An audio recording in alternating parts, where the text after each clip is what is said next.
Our vigil tonight will be held in English, but also available in Punjabi and in Spanish. Click on the interpretation option at the bottom of your screen and select language of choice.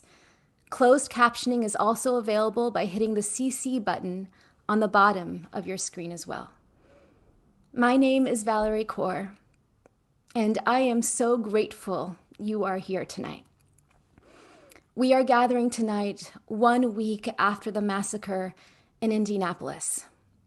We are gathering in grief and rage, with love and solidarity for the Sikh community. We are also holding space for the collective pain we are all holding in our bodies this week. In the wake of the verdict over George Floyd's murder, news of more police killings, in the face of anti-Black racism and ongoing racial violence against Asian, Latinx, and Indigenous peoples, no one person, no one community can bear this much trauma alone.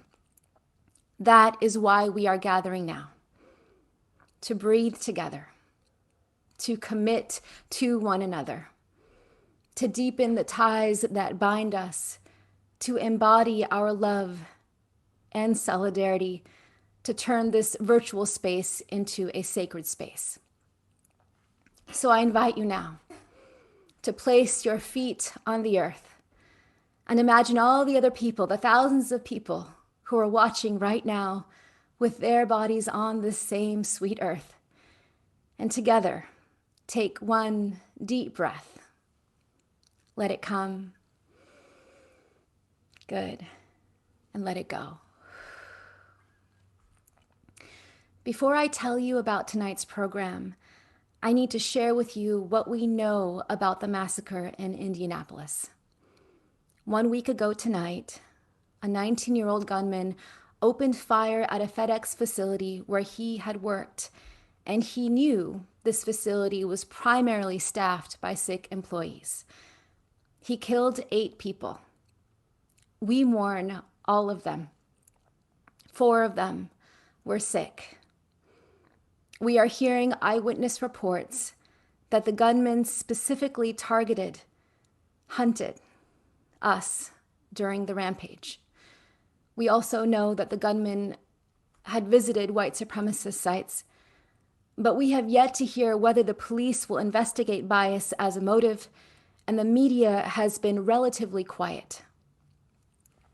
But here's what I want you to know.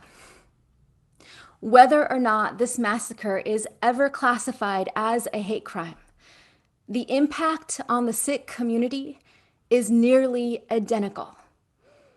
For Sikhs, not just in Indianapolis, but across America, this shooting has opened the wound of all the racial violence we have survived, going back to 9/11 and long before. In the last week, Sikh advocates have been in nonstop crisis response. Our Gurdwaras increasing security, our families in grief and trauma, our Vaisakhi celebrations turned into memorials, parents like me holding our children close.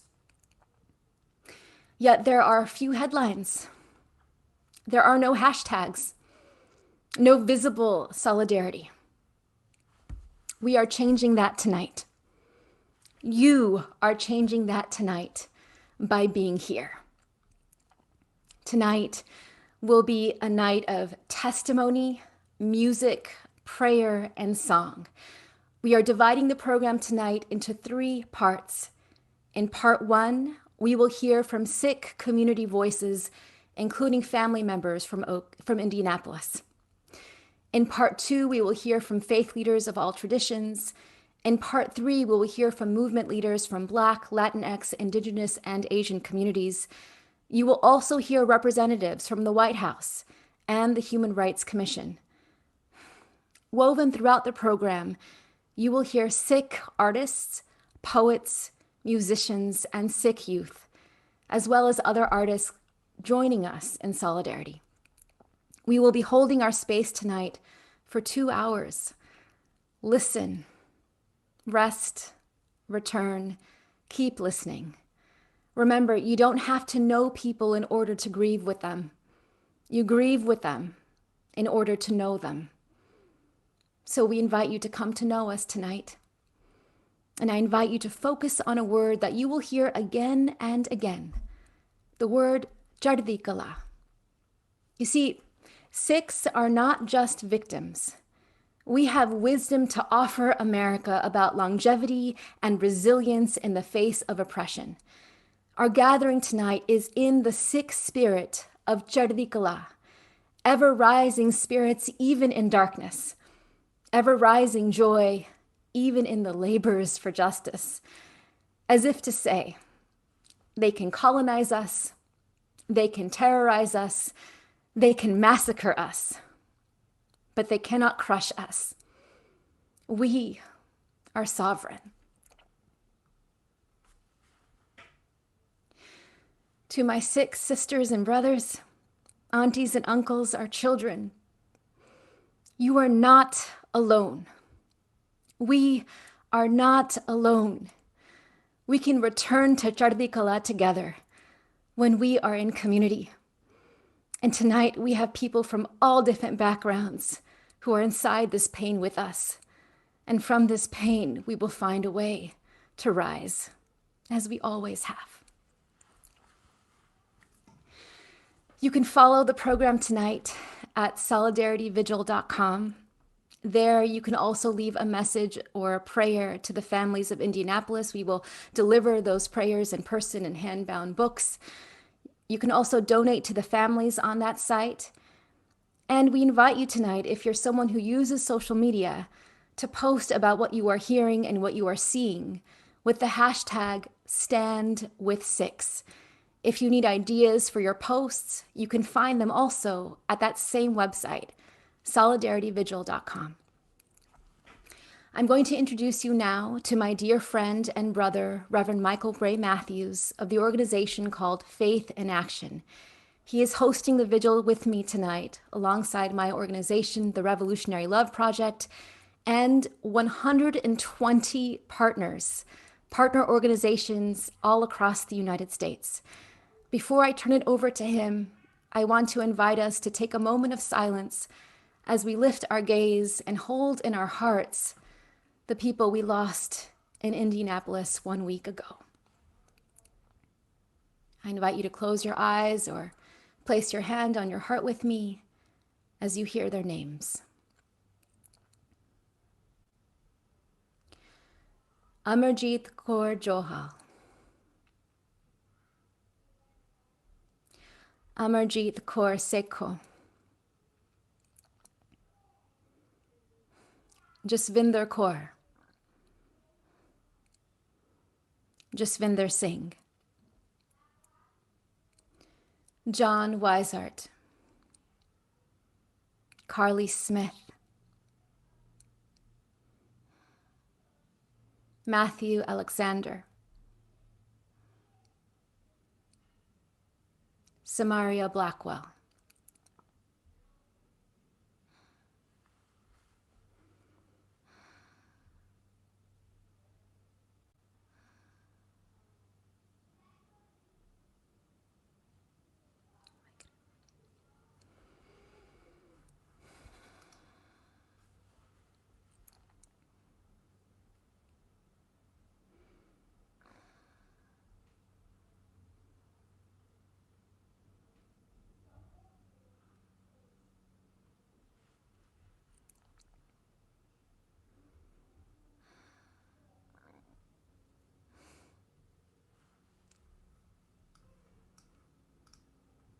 Ashe. And we continue to hold all the names. Greetings, beloved community. On behalf of Faith in Action, I wish to thank my dear sister, Valarie Kaur, and the Revolutionary Love Project for the invitation to conspire, collaborate, and co-create for racial justice, multi-faith solidarity, and communal healing tonight. If there was ever a time to practice radical, inclusive solidarity, it is right now.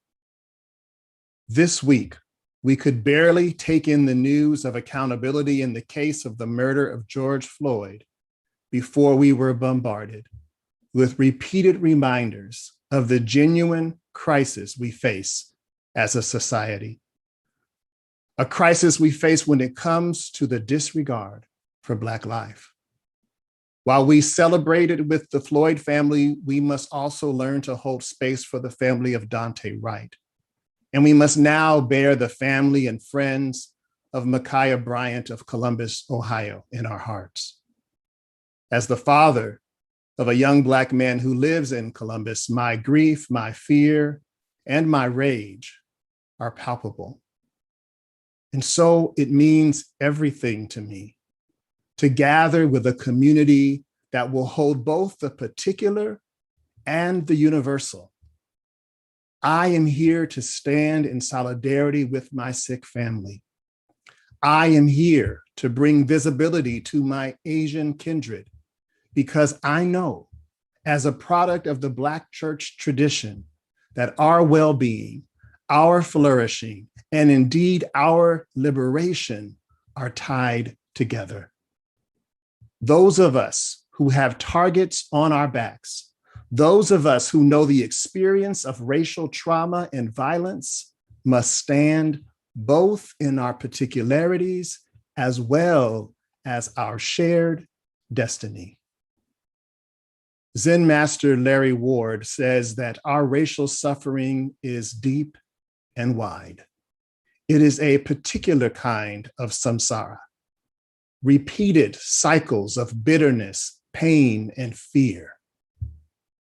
Tonight, we gather to generate new cycles. In the face of the vicious cycle of racial and religious oppression, we are stirring a new revolution, a revolution of what Valarie calls sweet labor. You see, we are here in love, revolutionary love, to breathe and push together until we birth beloved community.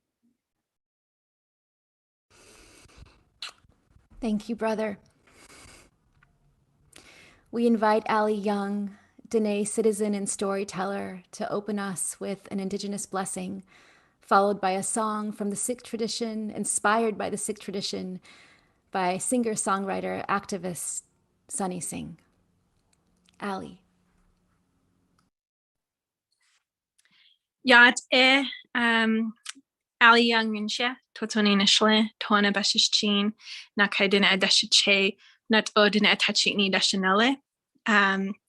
Thank you for having me tonight. I am very proud to be here and to stand in solidarity with my good friend Valarie and the Sikh community. I just want to start off with a few words, and first and foremost, land acknowledgement, because I think that in order to heal as a people, we need to acknowledge the history that we have endured, especially as communities of color. And this country is founded on genocide and slavery. And a land acknowledgement, it calls, it acknowledges that history that is needed for us to heal. And so I am on the land, I'm zooming in from the land of my tribe, the Diya people, known as the Navajo Nation. And in Indianapolis is the ancestral homelands of the Kickapoo tribe. And so we remember our ancestors who once lived in these parts of the country, in these lands, the First Peoples, and the populations that have been decimated over the centuries. And next, I just want to offer a prayer, and I'll start off in my language, my Diné language. So, Kodon Hojondo Lesgot Nahasan Shema Shitat Dien. Ayo Inchne Do Shahat. And that is a prayer of connecting to Mother Earth. And we always begin our prayers by acknowledging Mother Earth and Father Sky, and we are the human beings who are in between. And we pay tribute to Mother Earth because of to appreciate the interconnectedness of life and the beauty way, which is the life that we live as Diné people. Living in the beauty way is acknowledging that we are connected, that we are all related, and that we must treat each other that way. And the way that we're related to Mother Earth, and that though we go through trauma and negativity, that as long as we live in balance, in a harmonious balance, that we'll always return to light in that beauty. And I just want to lastly offer some a little bit of my culture to everyone around the symbolism of rainbows, and which is very much what I see happening this evening with all of us coming together in solidarity. The rainbow is significant in my culture. It's in our sand paintings, it's in our Navajo Nation flag, and that represents this path of the beauty way, and how we are stronger together when all of our colors come together. That is when healing happens. And I'm just, again, thankful for Valarie calling on me to open this up, to help open this up. And I hope that my words offered some healing and perspective. If you have.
Waheguru ji ਕਾ ਖਾਲਸਾ ਵਾਹਿਗੁਰੂ ਜੀ ਕੀ ਫਤਿਹ ਨਾਨਕ ਨਾਮ ਚੜ੍ਹਦੀ ਕਲਾ ਤੇਰੇ ਪਾਣੇ ਸਰਬਤ ਦਾ ਭਲਾ O Nanak, by the Naam,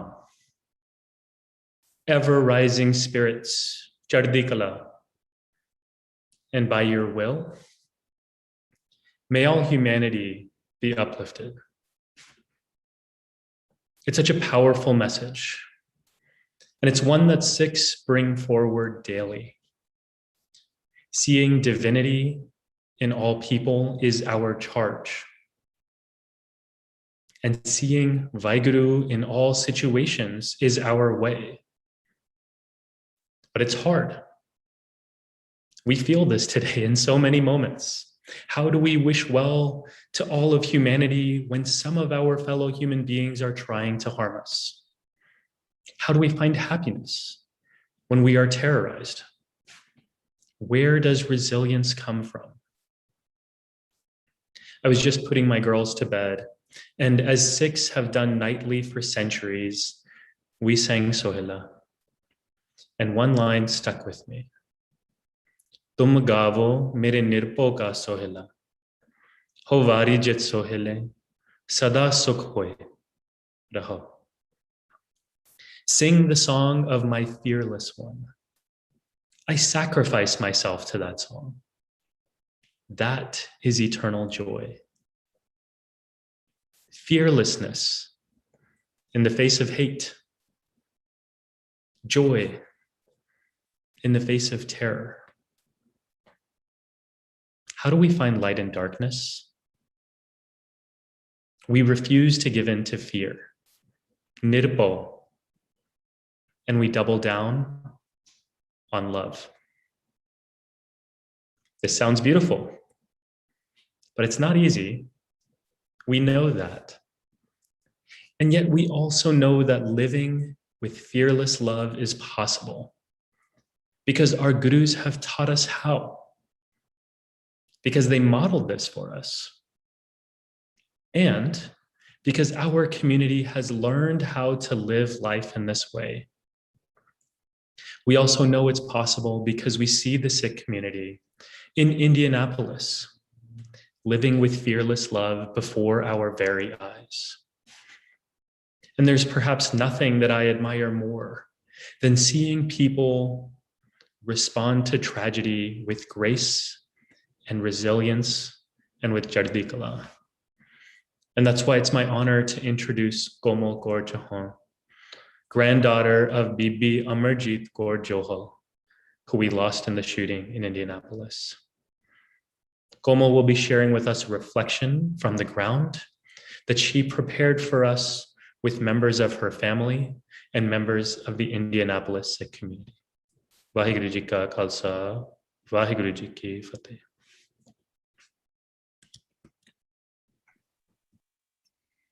I would just like to start off by thanking everybody who has held vigils in honor of the victims. God bless each and every one of you. We feel all the love. We feel your guys' energy, and you guys are really helping us, just function at this point. Amarjit Joel was a mother to everybody. Since the tragedy, individuals have reached out endlessly and expressed the same opinion. She never let anybody feel like less than family. Mrs. Joel was more than that to us. She was the glue that held everybody together. So many of her plans were cut short, and it's not fair. On Friday, she was looking forward to her granddaughter's birthday. Soon, she was flying to her grandson's graduation in California, and many more plans that she was looking forward to. Her younger son had moved here to Indiana just for her. Mrs. Joel was looking forward to her younger son having kids so she could help raise them. A mother's biggest joy is watching her family grow and being there every step of the way. But those opportunities have now been taken away from her forever. Mrs. Joel had begun working at FedEx due to open leisure time, just like many others. Culturally, many were comfortable working there because there was never a fear of language barriers. They were surrounded mostly by people from similar cultural backgrounds. As an immigrant, that seems like a rare condition to feel comfortable anywhere other than home.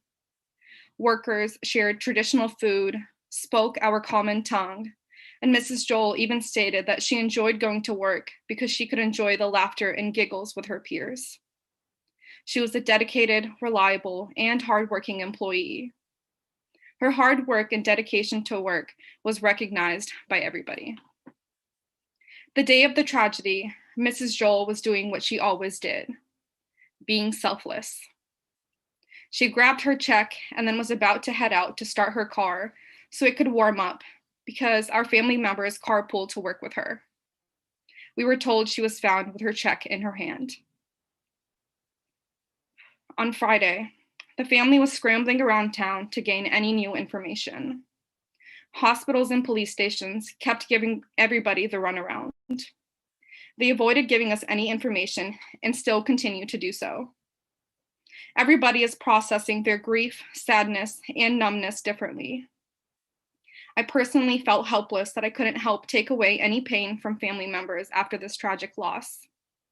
That is when I started contacting whomever I could to mobilize and provide as much support as possible. Witnesses are all giving various views of this tragic incident that took place. The main conclusion that we can draw at this point is that the community is shaken up and scared. Many individuals have called stating that they can't eat, sleep, and are experiencing survivor's guilt. It pains me to hear that our elderly are saying that they wish that they had died instead. They wish that they could take away everyone's pain that had lost someone in this traumatic incident. Indiana has a prominent Sikh community. We have been involved in community outreach and support.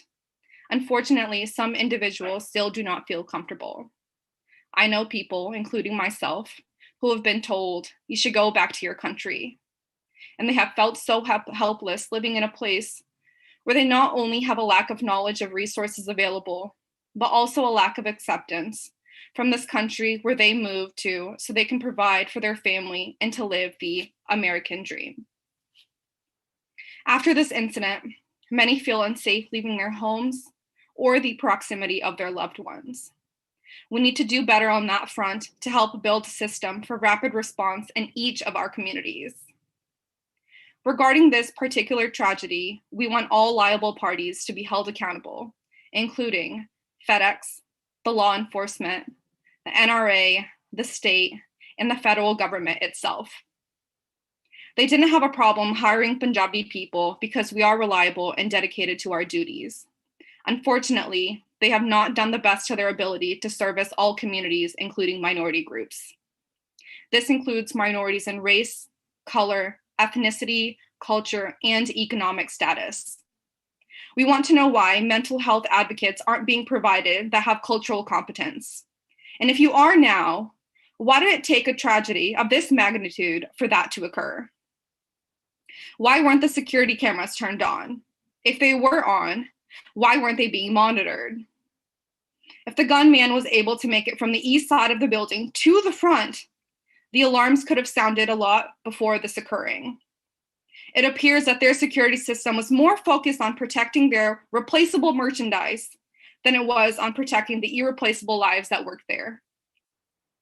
Due to their lack of effort, many families lost their loved ones, and many people will never be the same, all due to an incident that could have been easily prevented.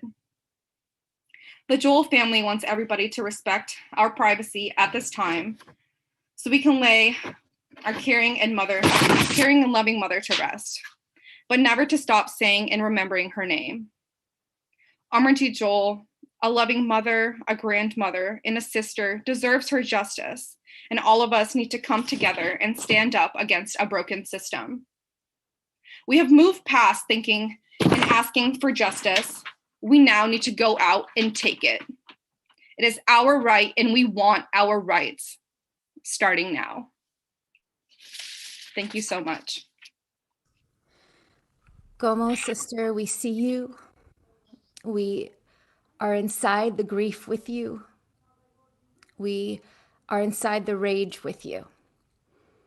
This is your grandmother, and yet inside of your own grief and trauma, here you are finding language and issuing calls to action and organizing. And what I want you to know, my love, is that you are not alone. We will not leave your side.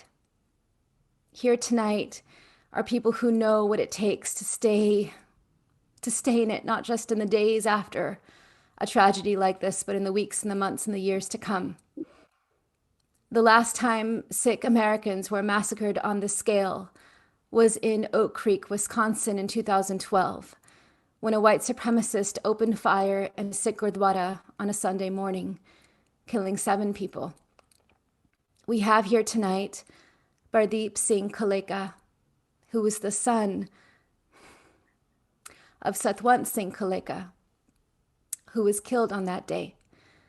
Pardeep, we are so grateful you are here today to share in this pain and also tell us your story.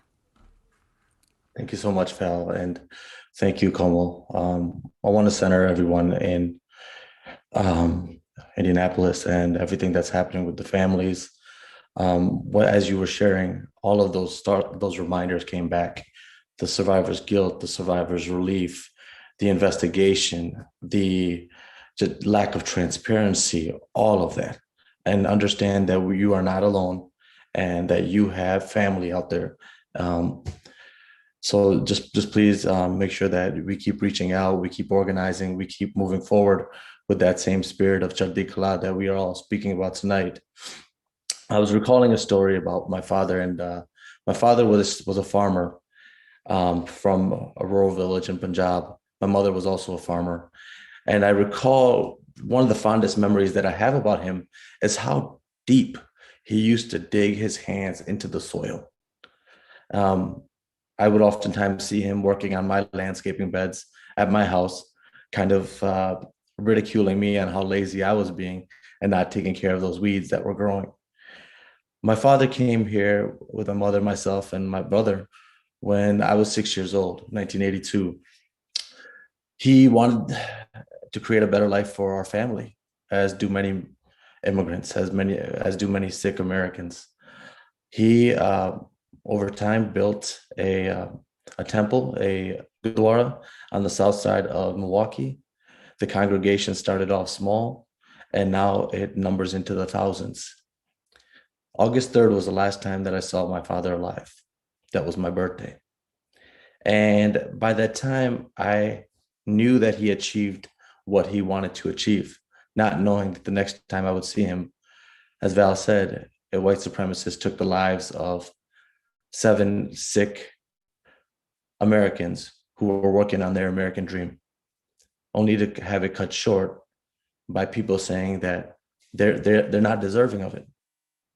All of the people that were working at that FedEx that day were working on their American dream. All of us are working on creating a better America.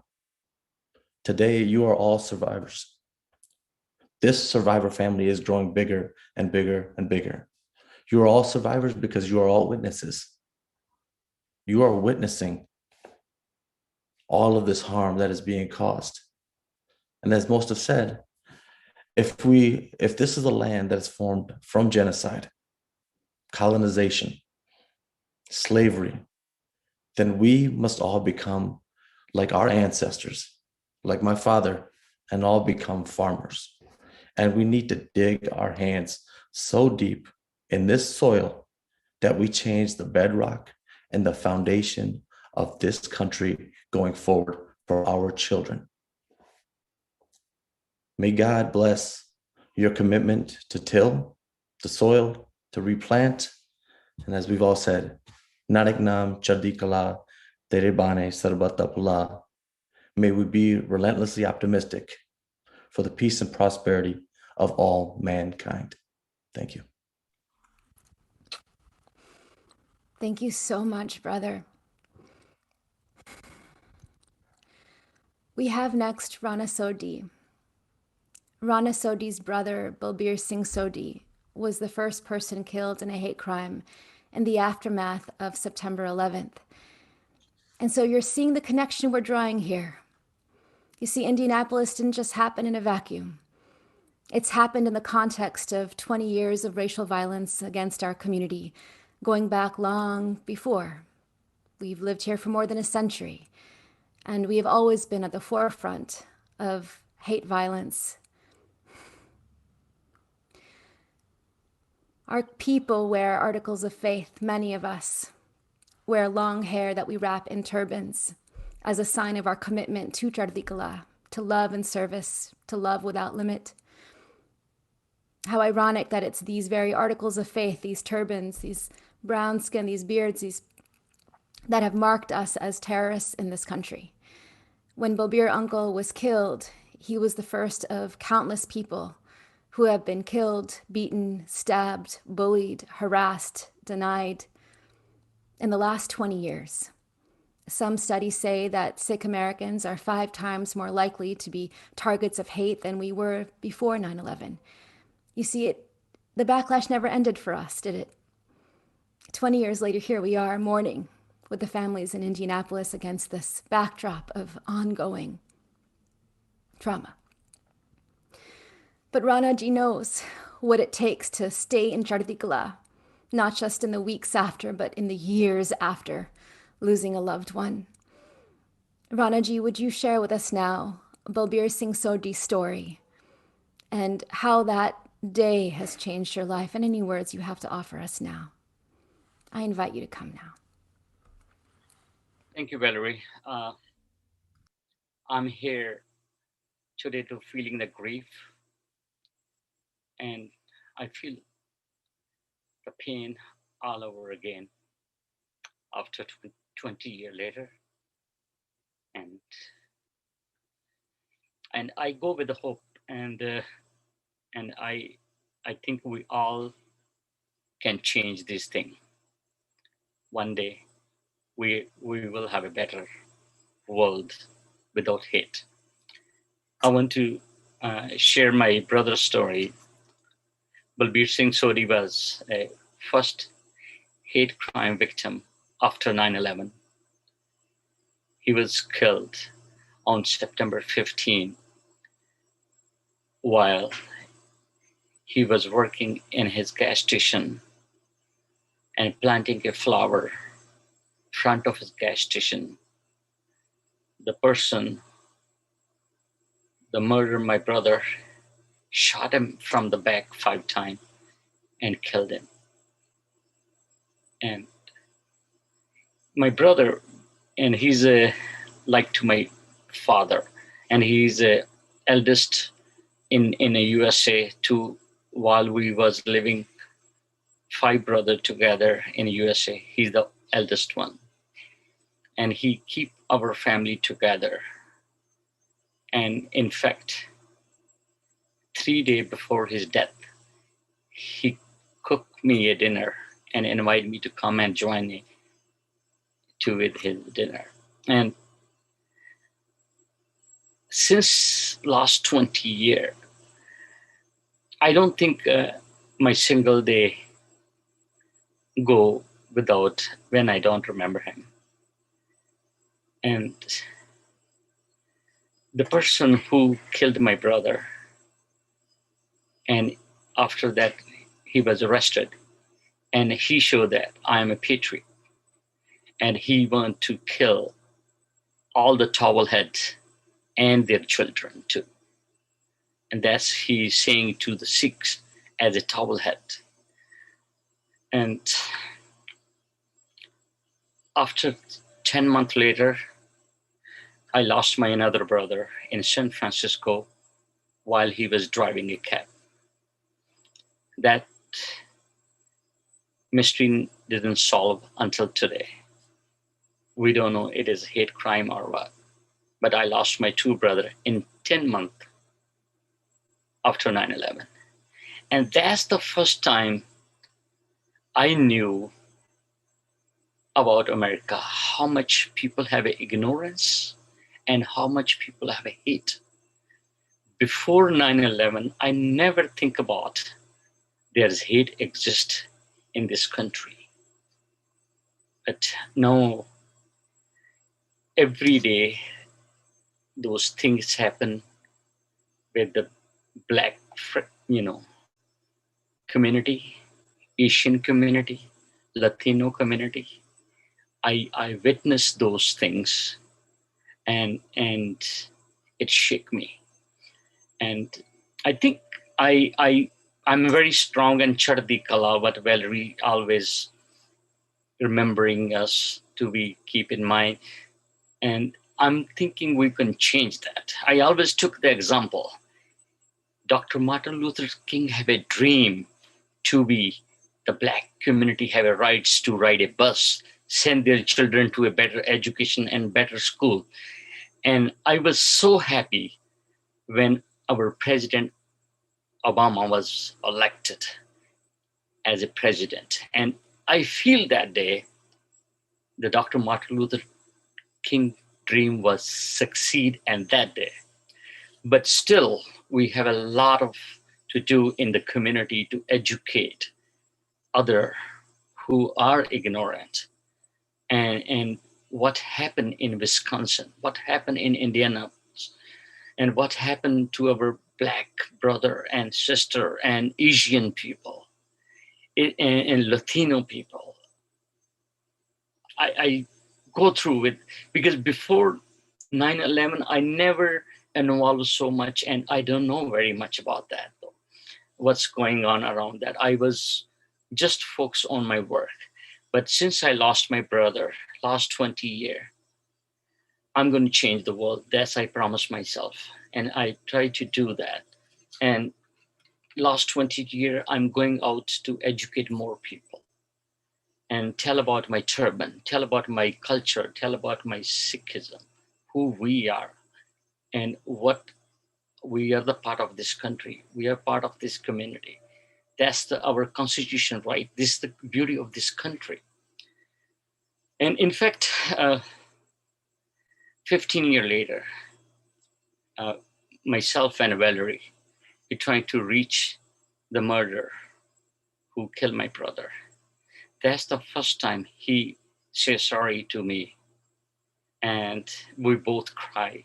One thing really touched my heart when he said that. He said, when I die, I go to the God. Just one thing I want to say to the God. I want to see your brother and hug him and say sorry to him. I did very bad to him, to your family. That's really, break my heart. And I forgave, my family forgave this murder. And we, as a Sikh, we don't keep heat in our heart. And that's the Chardi Kala and move forward.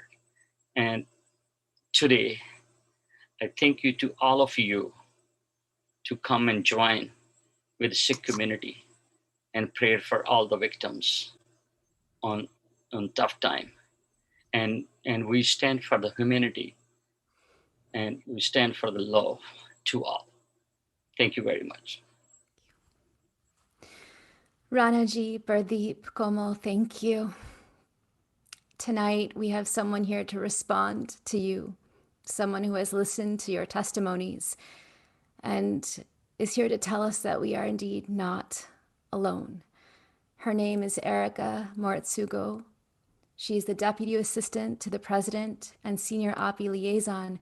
She is here from the White House on behalf of the White House to speak to you now. Thank you. Thank you.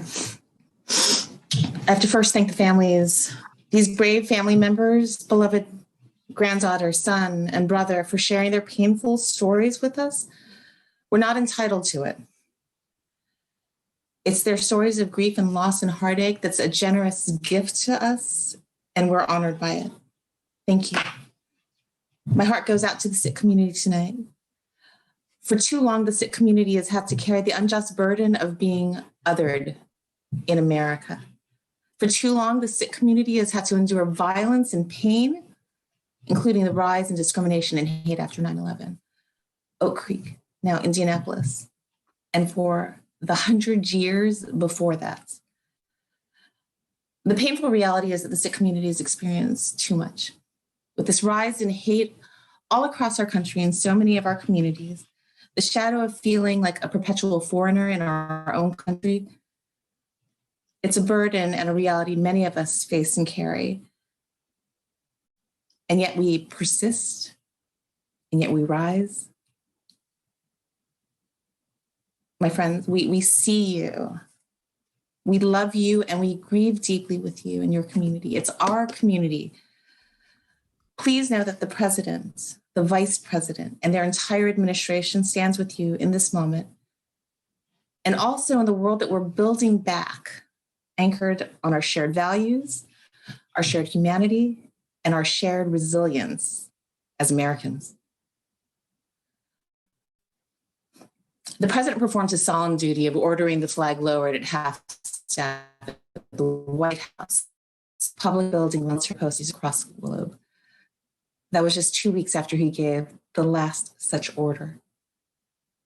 My thoughts are with the families who have lost their loved ones, and we pray for the wounded for their recovery. We intend to bring healing to this moment, but also beyond, to offer safety, recognition, and support for our Sikh family as a whole. This is a promise from the administration to uplift, recognize, and support the Sikh community, not just in this instance of crisis, but in the months and years to come. We are not leaving your side. I'm deeply humbled for the invitation to be here. In solidarity, always, and with all of the Aloha in my heart, thank you. Thank you, Erica. We hear your promise. We receive your promise. We are grateful for your promise. And there are thousands of people here witnessing your promise not to leave our side. So thank you. You heard Ranaji talk about forgiving his brother's murderer. Forgiveness for him is not forgetting. Forgiveness is freedom from hate. And he was inspired by that from our tradition. And so Erica and all of you here, I invite you to listen now to Sikh Kirtan, Sikh music. It's the way that we pray and remember the wisdom that our gurus gave us. This Kirtan is performed by Jasveer Kaur Rababin of Raj Academy, Sikh singer, musician, and educator. And the Shabad that you're about to hear translates as, I speak truth. I speak truth. When we are absorbed in pure love, we realize the divine within us and all around us. So now I invite you to take a moment to breathe and let the music fill your heart.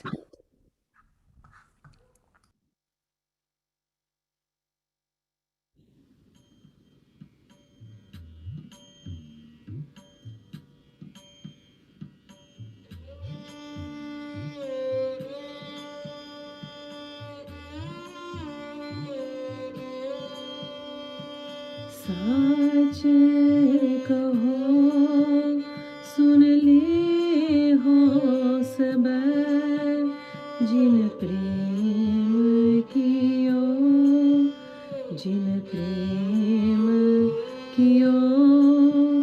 तिन ही प्रभ पायो तिन ही प्रभ पायो कहाँ पयो जो दो लोचन मूंद के बैठ रहो बख्तियान लगायो बख्तियान लगायो नाथ फिरियोली साथ समुद्रन लोक गयो परलोक गवायो परलोक गवायो वास किया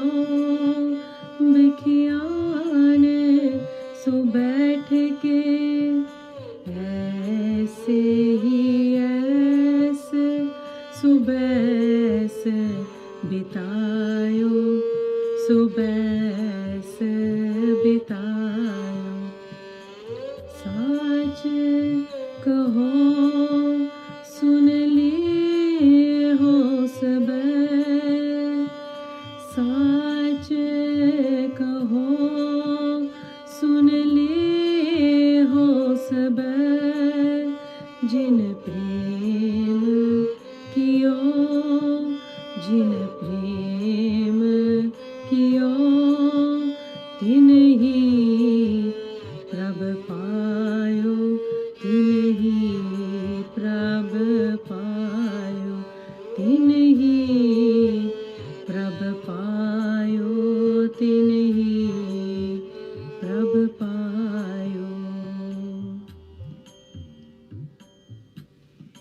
ਵਾਹਿਗੁਰੂ ਜੀ ਕਾ ਖਾਲਸਾ ਵਾਹਿਗੁਰੂ ਜੀ ਕੀ ਫਤਿਹ।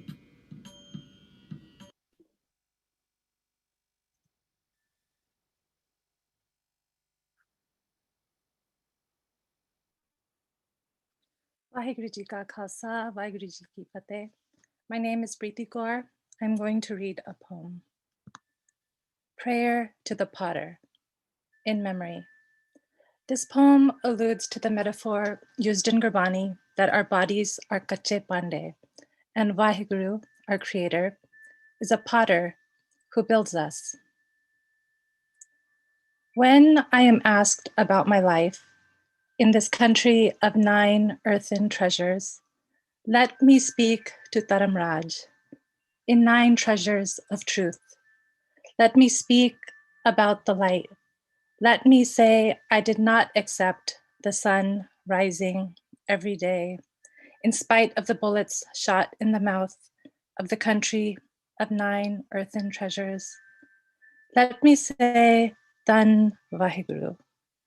Let me shadow beneath the blades of grass. Let me look for saints in the stars.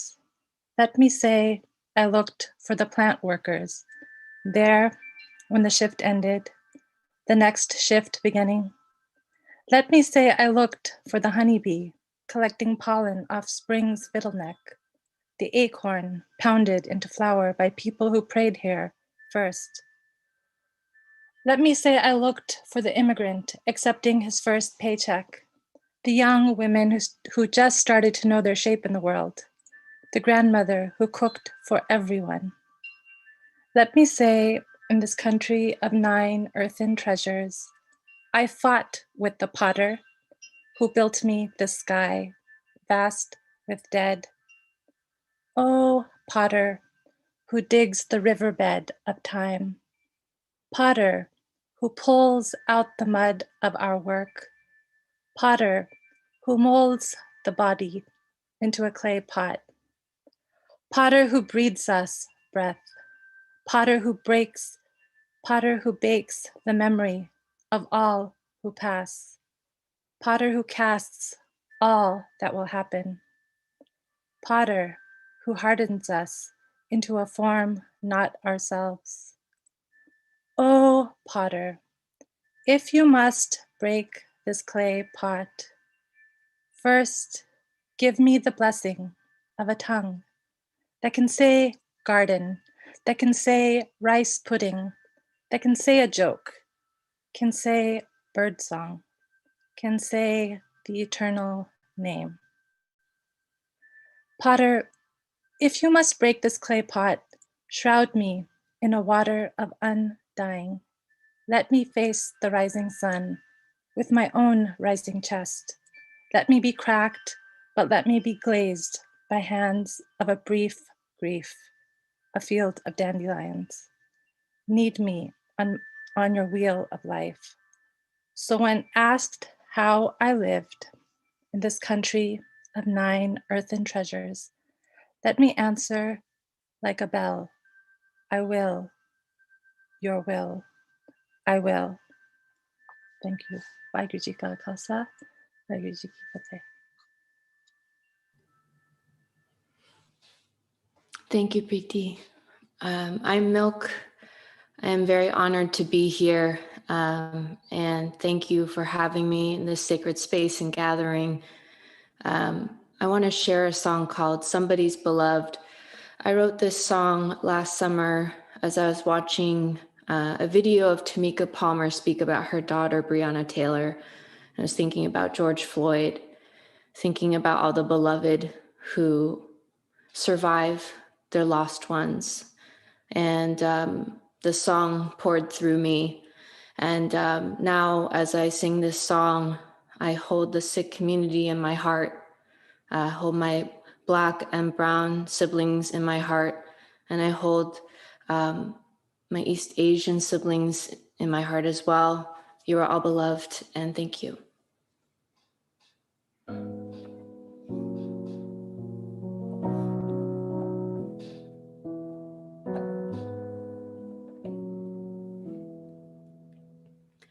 She was somebody's daughter. somebody's friend, someone who built their dreams with every breath, whom others could depend. More than a number, more than a story, more than a memory, somebody's friend, somebody's daughter, somebody's beloved. Blood on leaves falling like autumn. Her story's been told 1,000 times. Why doesn't everybody scream? For anyone listening, say her name. Say her name. He was somebody's father, somebody's son, someone who dreamt of seeing his daughter grow taller and fall in love.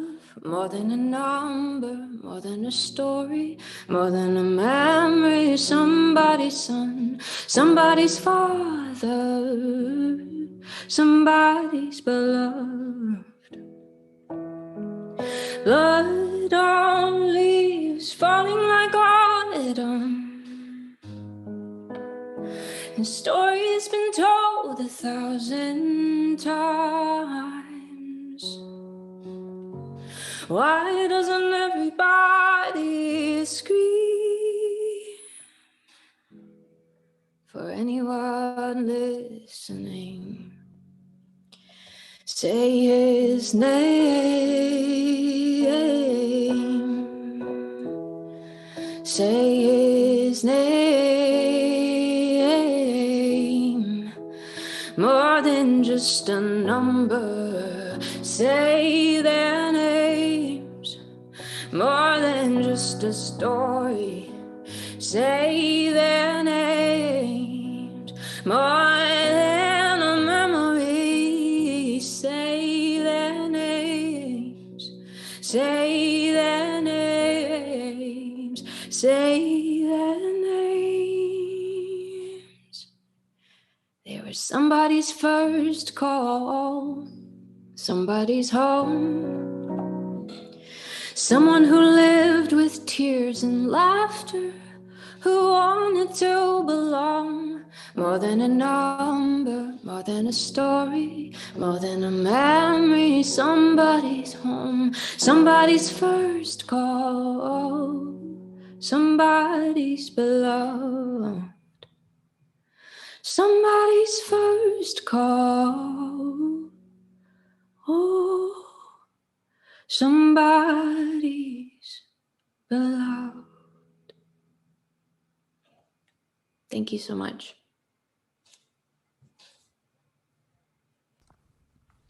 Thank you, Milk. If you are like me and are feeling this well of emotion in your heart from the music and the song and the poetry, from the stories, I invite you to breathe through it with me, knowing that you are brave enough to feel this much grief. You are brave enough to feel this much rage and this much pain, because you're not feeling it alone, my love.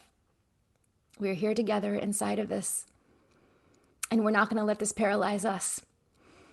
Together, we are going to decide how we want to channel this energy into what we do with our lives now and next.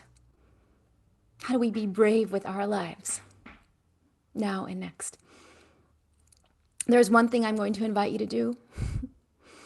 There are 3 things that you can do for the families in Indianapolis right now. solidarityvigil.com. We have 3 calls to action, very simple. 1, you can write a message or a prayer to send to the families. The form is right there on the site. Number 2, if you have the means, you can donate to the families of the victims in Indianapolis.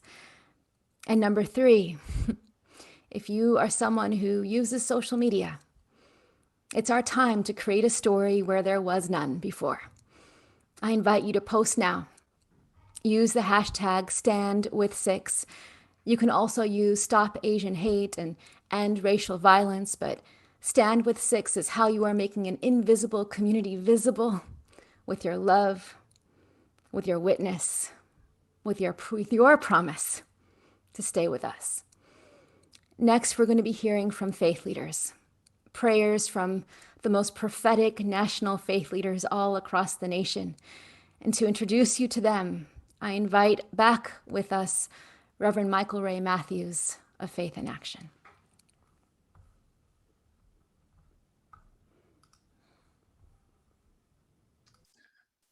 We call on faith leaders who continue this moment of hearing sacred wisdom in verse and song. We hear from faith leaders who stand in the distinctiveness of their traditions and the commonality of our call. I call on this time Imam Khalid Latif, University Chaplain at New York University and Executive Director of the Islamic Center at NYU. Imam Latif. Thank you so much. Lardeep ji, to Rana ji, to Komal ji, to your families, to all those who are feeling real pain, real grief at this time. I want you to know that we're here tonight with you in this moment, and not just on this night, but every tomorrow that we are blessed to be, that we will stand with you, we will stand with our sisters and brothers in the Sikh community. I can't imagine what it feels to lose what it is that you have lost, your loved ones, which is the most precious thing that anyone can take from you. And what I would say to you all before I ask you to join me in a short prayer is to not let them take anything else from you. To be strong, to be unapologetic in who it is that you are. I've always admired the values, the ideals, the tenacity and commitment of my Sikh brothers and sisters to their faith. And I can tell you that from this, we will all come out stronger. But there's anything that I can do, my community can do for any one of you at this time, please don't hesitate in reaching out. I stand with you tonight, and I will stand with you for as long as you will let me. And so I ask you all to join me in just a short prayer as we come together, a prayer of healing, a prayer of hope, a prayer of love, and a prayer that our collective hearts being together will allow for it to reach its most highest of pinnacles. Let us pray. Almighty God, giver of life and guider of hearts, bless this gathering and all those who are in it. We have come today to stand with our Sikh brothers and sisters in the aftermaths of the tragic attacks and shootings that took place in Indianapolis. Shower upon them and us your infinite mercy and grant all of us only the best in this world and the best in the next. Guide the footsteps of our brothers and sisters and deepen us in our trust, love, and care for them and each other so that we might come together to help them at this time. Send them only those who will be their helpers and supporters, and protect them from any further affliction, anxiety, or anguish. Open their hearts to receive all of the love that we are sending them on this day and envelop them in your divine love always. Grant them peace, relax their fears, and remove from them any impediment that keeps them from doing all that they are able to do.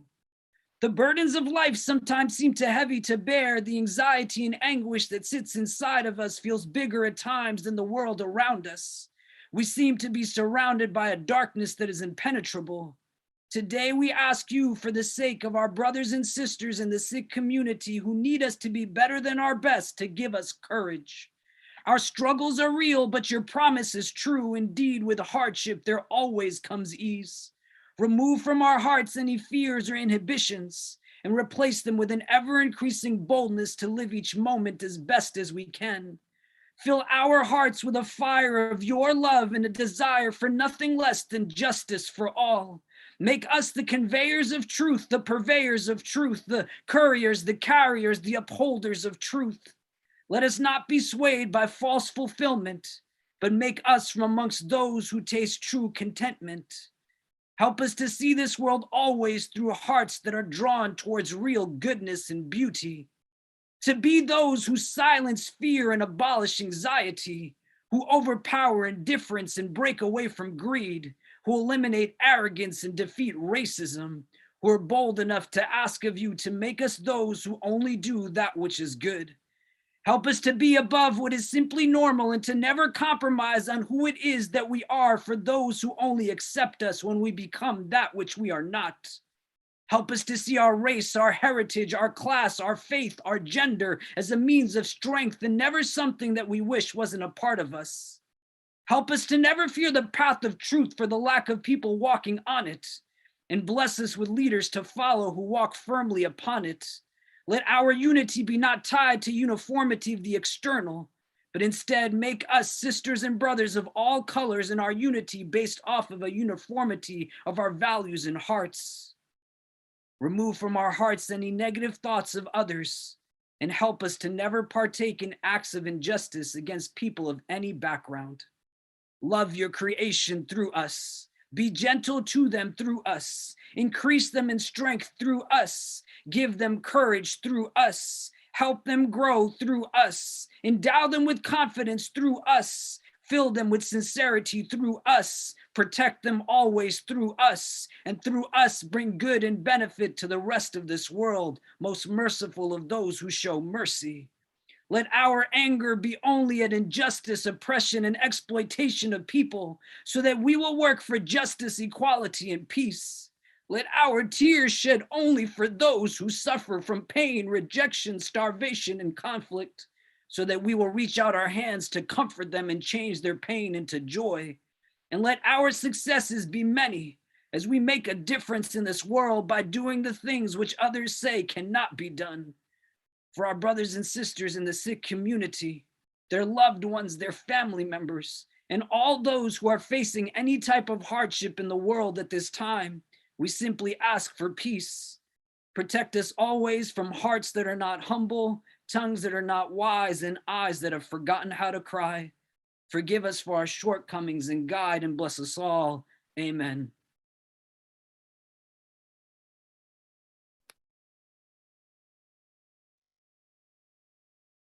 Imam Latif, thank you for that fierce and fervent and faithful prayer. We continue in that vein and call upon dear sister Rabbi Sharon Brous, senior rabbi at ICAR in Los Angeles. Rabbi Brous. Thank you, Imam Khalid. Amen. Thank you to my dear sister Valarie and my beloved friend, Reverend Michael Ray. I am honored and humbled to stand with you in this time. One of the turning point moments in the book of Exodus, in the great story from enslavement to liberation, comes when we're told that the children of Israel were groaning under the bondage and they cried out. And their cry rose up to God, and God heard them and remembered the covenant. And thus began the long walk toward freedom. For thousands of years now, people have been trying to understand what is the nature of a cry that's so powerful that it could awaken the Holy One to partner with the oppressed toward redemption. Some people say it was a cry of despair, but I know that it was a cry of wakefulness. Generation after generation, my Israelite ancestors suffered under the weight of Egyptian oppression. They saw their elders beaten and their babies slaughtered, their backs broke with hard labor, but they did not cry out. Maybe they believed it wouldn't matter. Maybe they weren't trying to make trouble. Until one day, in the language of a rabbi writing in Poland in the 1800s, the Mea Shiloach, hit orer behem za'aka, the scream was awakened in them. Their cry was an insistence from the depths of their beings that things ought not be, things must not be as they had been. And so our tradition teaches that this is the beginning of redemption, when a person is roused to scream out. The scream is being awakened in us today. That's how I understand what's happening in our country, in our time. We can no longer bear this country's fanatical obsession with guns, nor can we stand the culture of entrenched racism against Black people and Indigenous people and AAPI people and immigrant communities across this country. With every gunshot, we are roused to scream to the Holy One, to insist that there must be another way. I speak to you today as a Jew, as a person who comes from a community that bears the pain of generational trauma, reinforced by anti-Semitic violence over the past several years. That scream is awakened in me. To my Sikh siblings, please know that the Jewish community stands by your side in grief. We see you. We see your pain, and we weep and we scream by your side against this violence. The people in this community are waking up. White supremacy and racist violence, gender-based violence, gun violence, these crises have been with us from before the beginning of this nation. But we are at a turning point now. We're finally seeing that we belong to one another. We're finally realizing that we are all tied up in the bond of life and liberation with one another. So I beg us today not to suppress the scream that's being awakened in us. Let our shared grief fuel our moral imagination. This cry is not a despairing cry. This is a hopeful cry, a wakeful cry, a loving cry. May this cry be the beginning of our collective redemption.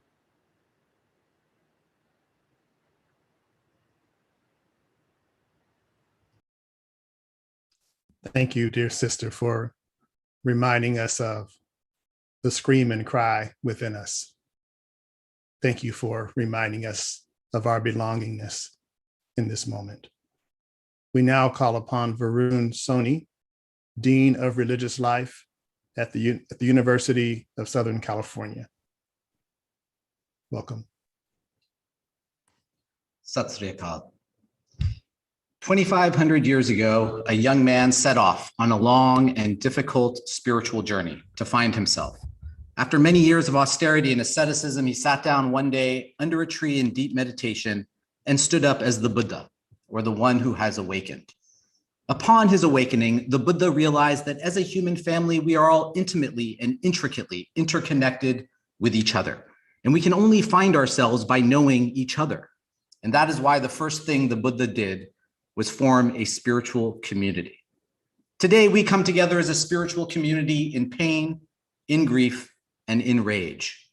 A spiritual community that is heartbroken and exhausted by the long and painful history of anti-Asian xenophobia and violence in the United States, and a spiritual community that stands in solidarity and support with our Sikh sisters and brothers who have suffered yet another tragic attack on their beloved community.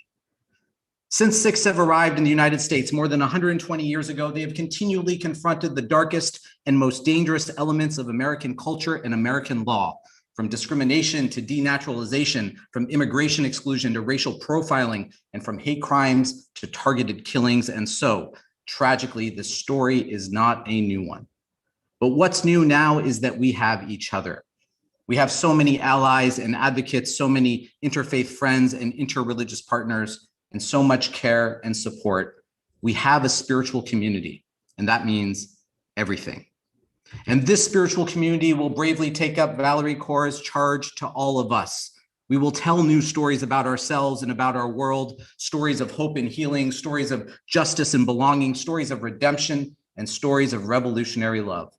And we will remember that we are not isolated beings, but deeply connected in mystery and in miracle to this universe, to this spiritual community, and to each other. It is now my great privilege to offer this ancient prayer from the sacred Hindu text, the Brihad Aranyaka Upanishad. Asato ma sadgamaya, tamaso ma jyotirgamaya, mritor ma mritam gamaya. Om Shanti, Shanti, Shanti, Om. May we go from ignorance to truth. May we go from darkness to light. May we go from death to immortality, and may all beings find peace. Thank you. Dean Soni, thank you for your affirmation of who we are as a spiritual community. We now call upon Reverend Tracy Blackman, Associate General Minister for the United Church of Christ. Reverend Blackman. Thank you. Good evening. I feel incredibly honored to be welcomed into this sacred space, to hear the stories, to share the pain, and to share the tears. And I confess that for me, it feels that we are here more often than we are not. And yes, we are connected. We are one. In recent years, we've experienced a resurgence of racist vitriol globally. And it would be easy to attribute such diatribe to one person or to one group of people. But such assertions are simply untrue, and they are unhelpful. There are many ways that many of us have been complicit. And I wish I could stand here and say that as a Christian, that we are all where we should be. But sadly, supremacy does not just come in skin tone. It also comes in religion. It also comes in gender violence. And for so many times, more than I care to count, in this country, it has been my faith that has caused great harm, great religious intolerance. I stand today because I can't take the good and not be accountable with the bad, to say that I pledge to you to continue to fight every day to reclaim the soul of my faith so that we show up in ways that hold us accountable and help us to recognize that we don't have a monopoly on what it means to serve the Holy One, and that God really is large enough to contain all that has been created and made holy. Structural racism, my friends, is an evil that pervades every institution and every aspect of our society. It has so distorted our biological, sociological, anthropological, and theological perception of the other that most people cannot even imagine the anti-racist world that we work toward. We are connected. And when you hurt, we hurt. When I hurt, you hurt. When death visits the Sikh community, death visits us all. When death visits the Asian community, death visits us all. When death visits the Black and Brown communities, death visits us all. And it is as deadly and as virulent as the pandemic that we find ourselves in the midst of. But there is a vaccine. And that vaccine only comes in one brand. It is the radical love that my sister Valarie talks about so often. The radical love that I see displayed in the Sikh community. The radical love that makes space and room for the other. My commitment and the commitment of thousands of other people who follow a rabbi named Jesus is that we will be with you, never forgetting that we are one. We are connected. We cannot be separated until everyone is fully seen, until this is a place where everyone feels safe, until your children and my children can play together and not have to change anything about themselves to feel fully loved, until what we wear and how we honor our holy is respected by us all. We will be in this together. White supremacy will not have the last word. for there is something greater, and that is our love. Ashe and amen. Ashe and amen. A vaccine called radical love. Thank you so much, dear sister. Thank you so much for your declaration of multi-faith solidarity. And last among the faith leaders, we bring to you words from Reverend Dr. William Barber II, President and Senior Lecturer for Repairers of the Breach and co-chair of the Poor People's Campaign.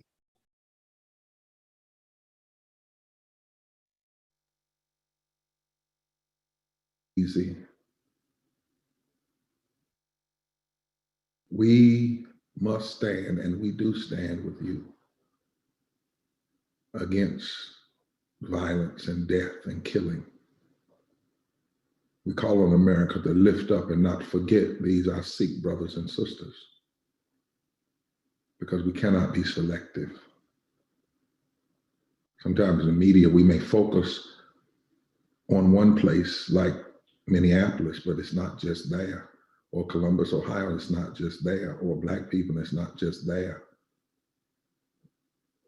We have to have the capacity to see it all, to mourn it all, to cry over it all, to stand against it all, to fight against it all. Because in a true sense, we are all in this together. We're all made in the image of God. We all are brothers and sisters. And we all have life that no human being has a right to take, because they did not give it and they cannot return it. So we weep with you, we pray with you, we mourn with you, and we stand with you in the eternal vigilance, nonviolent, loving vigilance against violence and death. America, you're going to have to, and you're going to have to do it soon. Decide that in America, violence and death is no longer an option. We must do it soon. Lest, as Fannie Lou Hamer said, I question who we are as a people. For those of us who know who we are, and more importantly, whose we are, let us never stop mourning with one another, building movements with one another, and believing forever in the possibility of transformation. And know that violence will not have the last word as long as we are living, breathing, and clothed in our right mind, and filled with God's heart of love, compassion, mercy, and grace and truth. Love you more than you know.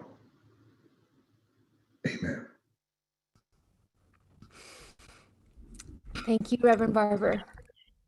Thank you to all of the faith leaders here tonight for your fierce witness and your moral clarity. We are about to head into our third and final part of our program. We have heard from Sikh community voices. We have heard from faith leaders, and we're about to hear from our nation's movement leaders. But before we do, we just want to pause for a moment and take in everything that we have heard so far with some music and poetry. I'm about to introduce Mokum Singh to give us a tabla solo. He's a Sikh youth musician. And then after that, we'll hear from Japanese-American poet Bryn Saito. Mokum, I invite you to begin with, what does it feel like for you as a young Sikh American to hear all of the faith leaders gone before us speak to you, speak to us, telling us that they love us, that we are connected, that they will not leave our side. Do you feel those prayers in your heart, brother? Vaheguru Ji Ka Khalsa, Vaheguru Ji Ki Fateh. Thank you so much, Valarie Kaur Benji, for inviting me to be a part of this. And to answer your question, absolutely, it was one of the most heartwarming things I've ever felt, I would say, to hear 5 faith leaders of different faiths, of different communities, come together and talk to me directly, and talk to my community directly, and tell them that they stand with me. And that made me feel so empowered.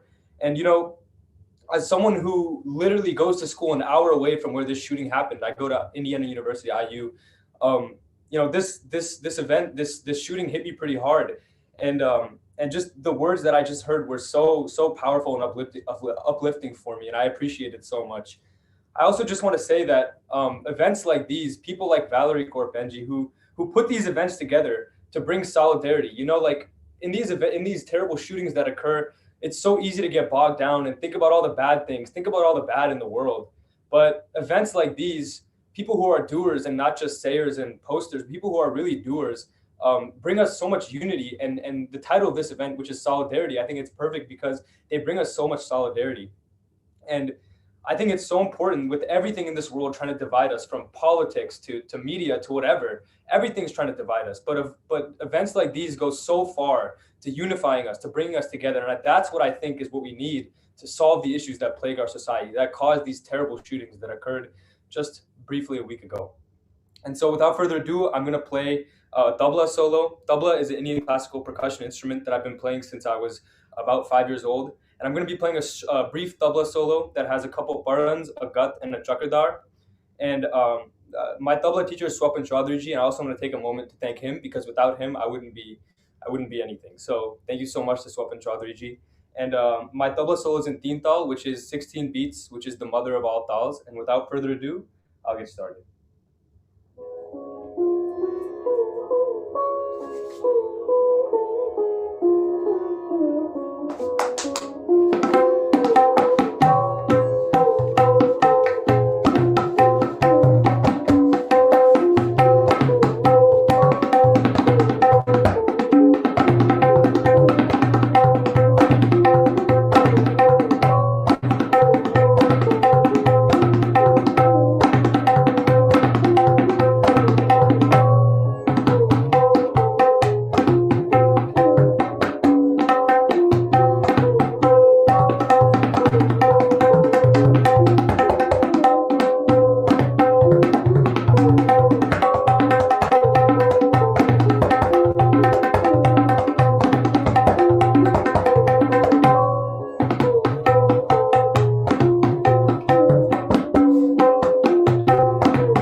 Composition I'll be doing is called a chakradar. And a chakradar has three components, 3 phrases that are played one after the other. And at the end, they end on the same beat. And so I'll say this chakradar now.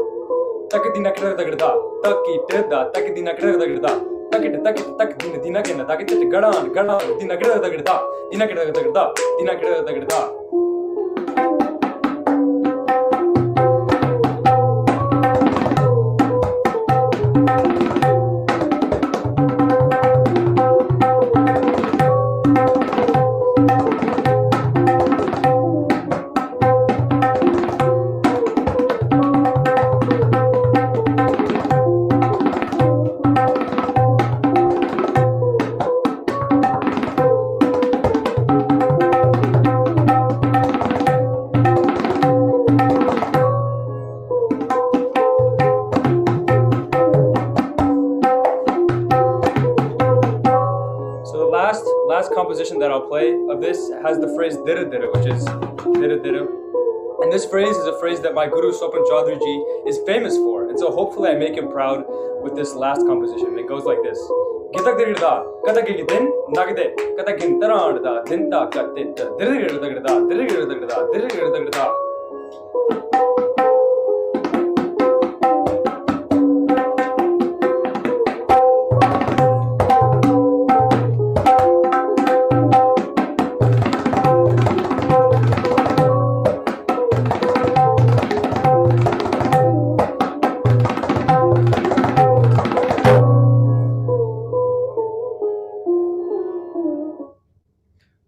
so much. Vaheguru Ji Ka Khalsa, Vaheguru Ji Ki Fateh.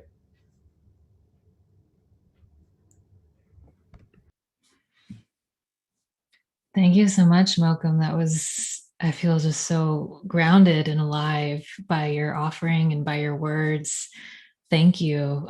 It's an honor to be in this very sacred space with all of you. Just want to share briefly that after the news of the mass shooting in Atlanta and the tragedy and the ongoing targeting of my own elders, I called on Valarie and I called on her community. And after Oak Creek and after 9/11, she called on us. And decades before our friendship even began, Valarie's grandfather stood alongside my elders and kept watch over their farms in the Central Valley of California when they were forced into desert prisons during the Japanese American incarceration of World War II. So solidarity is truly ancestral. And tonight we hold space for the Sikh community, and hopefully we're planting the seeds to nourish all the labor to come. So this is a short poem called Ever Rise. Say to meadow light and broken morning, say wound and community. Say tonight no poetry will serve, say no truth but poetry. Say one of us rising into grief's burning, say one of us wrapped in mother love and mourning. Say I cannot summon the we until I find you. Say your wailing is a sword and I hear you. Say my vision is dark but I see you. Say the heart is a muscle and I feel you. Say my children and your children and their children. Say what are we dreaming? Say tonight no more silence. Say ancestral solidarity. Say temple, prayer hall, sea glass, stone. Say I am lost in the desert. Your voice calls me home. Thank you. Thank you, Bryn. I invite each of you to think of an ancestor who makes you brave and invite them into this sacred virtual space tonight in ancestral solidarity that we get to continue on. Thank you, Malcolm. Thank you, Bryn. In our final part of our evening, we will be hearing from movement leaders from across the country. For this part, we will be hearing from Deepa Iyer, seasoned activist on the front lines for the last 20 years, now at the Building Movement Project, to introduce these leaders to you. Deepa. Thank you so much, Valarie, for creating space for all of us and holding space for all of us this evening. And welcome to everyone who is watching around the country. I have learned so much about the power of solidarity from Sikh communities after 9/11, after Oak Creek, and now after Indianapolis. And perhaps like me, after you've been listening to these artists and poets, faith leaders, and people like Komal, Mr. Sodhi, and Pardeep, you're wondering, what is my role? How do I dismantle white supremacy and generations of oppression? How do we deal with racial trauma that is passed on from generation to generation? How do we recommit to each other in the spirit of co-liberation? How do we thrive and not just survive? That is what we are going to be talking about in this next segment.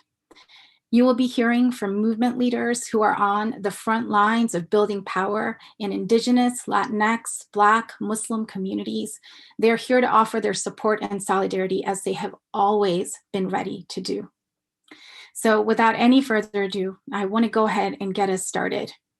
First, we're going to hear from Kamila Rashad from the Muslim Wellness Foundation. Kamila, tell us, when racial trauma shows up in our communities, how can solidarity be a balm and a practice? Assalamu alaikum, good evening. Peace to everyone who is watching, who have joined. I am incredibly honored to be a part of this space, as echoed by everyone else.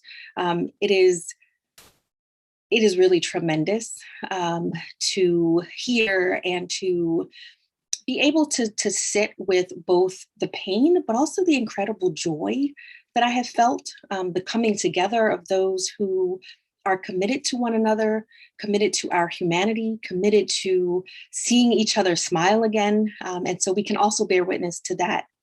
First, I would like to express my deepest condolences to those who have lost loved ones, family members, in the Sikh community of Indiana. You are in mourning of something that's almost unspeakable. Your grief is unimaginable. Your grief is palpable, and you do not, and you must not bear the weight of this alone. Sort of the insidious aspect of white supremacy and racial violence is the trauma that it caused within us, both directly and indirectly. This violence would have us believe that no one cares, that our lived experiences are invisible, are inconsequential, are insignificant. Yet we know better. And so when we face this trauma, when we encounter this kind of violence, we know that when we show up for one another, we tell a different story. It tells a story that we are all connected, and not simply as victims of white supremacy, but as those who would together dream of a different way of being, of relating, of building, of transforming the world. We bear witness to each other's suffering and anguish, and in that bearing witness is a healing. And we do this wholeheartedly. We do this in moments of tragedy, and we also are prepared to do and bear witness as a practice so that we can lift up our collective moments and hours and days and months and years of happiness and delight as well. World-renowned African-American author James Baldwin said, "You think your pain and your heartbreak are unprecedented in the history of the world, but then you read." And I would add, and then you connect with other marginalized people who are actually of the global majority, that you rejoice with one another, that you become curious about one another's struggle and joy, and you see and you love those who face the trauma of white supremacy and racial violence. And in that seeing and in that connection, we begin to repair all of the damage that is constantly being done. So Baldwin also said, "Love takes off the mask we fear we cannot live without, and no, we cannot live within." So given the enormity of the systems that we face, systems designed to crush us, we must affirm one another's humanity. We must see one another and love one another fiercely. And in this bearing witness and in this love and in this connection, I am reminded of a dear friend of mine, Simi, who will text me when there are instances of murder and violence in the Black community. And I think of her and I reach out to her when there are also moments of violence against her community, against other Sikh Americans. And so we are bonded to one another, not just by the evil and the violence that we face, but by the love that we begin to cultivate for one another. So my prayer is that in this time of uncertainty and violence and immense reckoning, that when we come together and we are bonded, that is also a balm. So I pray that the Creator always guides our steps towards one another, towards our faith, towards courage, and that we are forever blessed with the strength with each other to stand against injustice. That the Creator grants us the patience to persevere in the way of truth, even when we feel overwhelmed by the arrogance of inequity.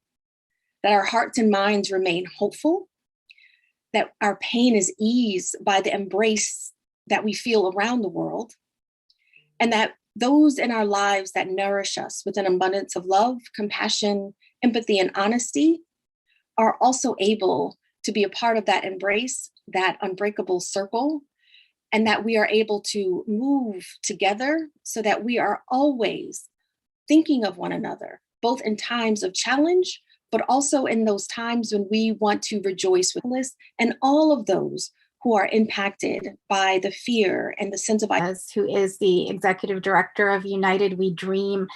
Grace, you have been building power and organizing undocumented youth and you know what the power of solidarity is. So tell us, why is solidarity our shared superpower, especially in this moment when we are fighting so many levels of oppression? Thank you, Deepa, and hello to everyone tonight. It is my honor to join you all tonight. I bring you greetings from the immigrant young people of United We Dream. My name is Gracia Martinez Rosas. I use she, her, ella pronouns. My friends and my loved ones call me G.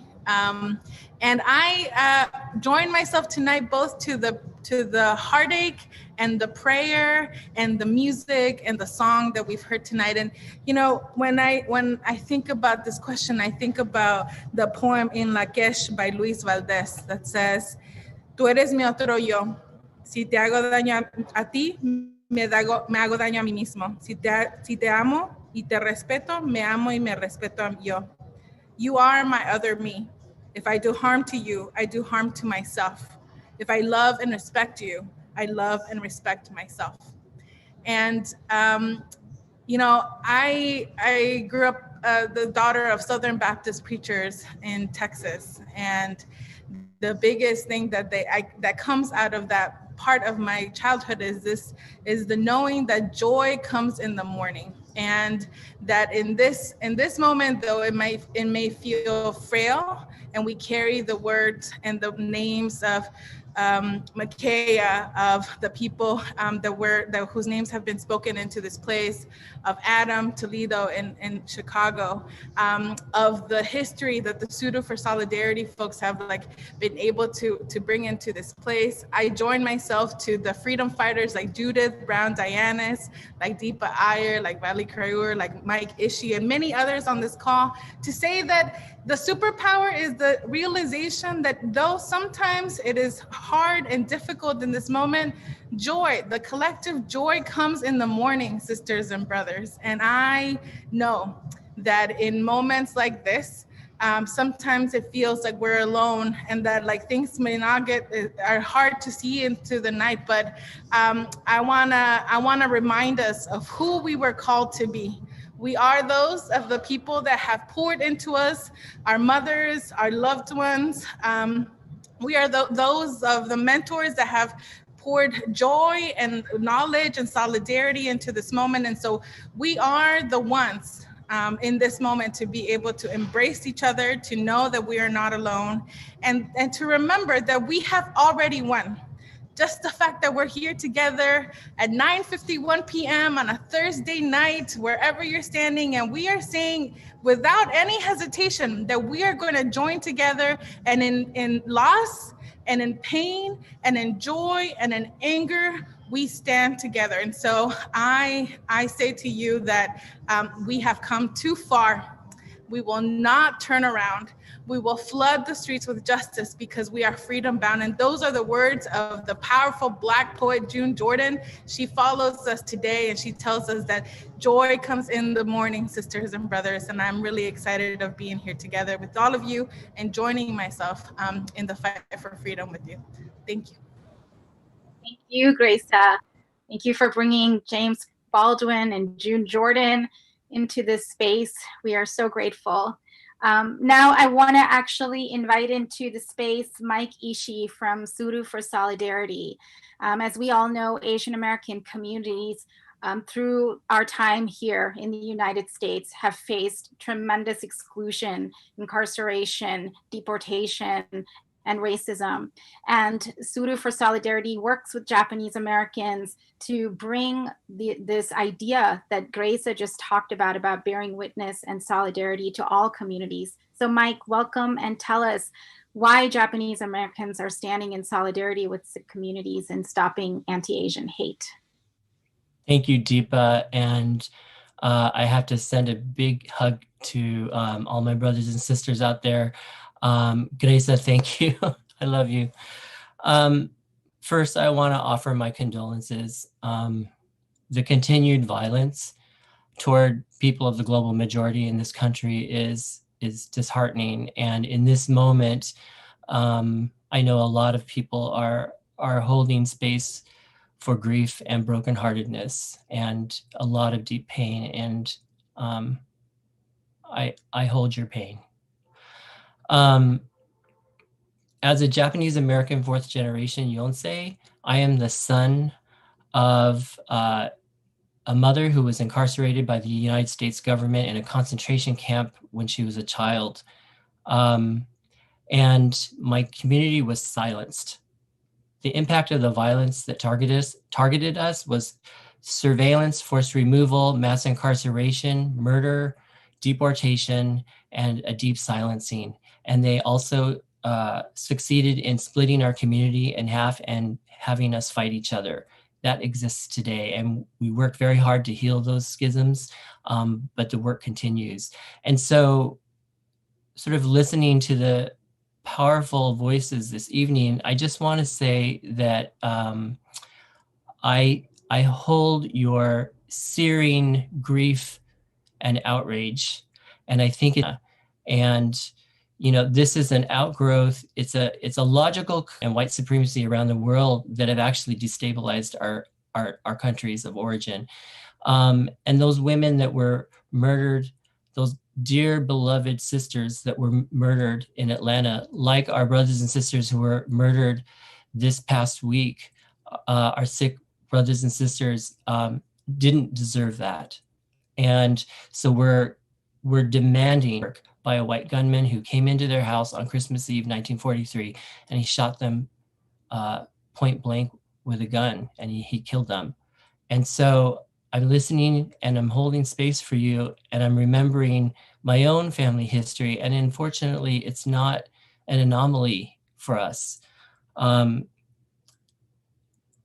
in the aftermath of World War II, after my community finally was released from mass incarceration, one of the things that happened was that we went silent, and the violence that was targeted upon us actually caused us to seek safety in proximity to whiteness. And we're still unraveling that legacy of the model minority myth. And I just want to say that one of the things that I'm deeply proud of is that at 9/11, our community found its voice and its authentic narrative struggle, and we stood with the Sikh and the Muslim communities. And we were terrified to do it, and we did it anyway. And we will continue to stand with you now.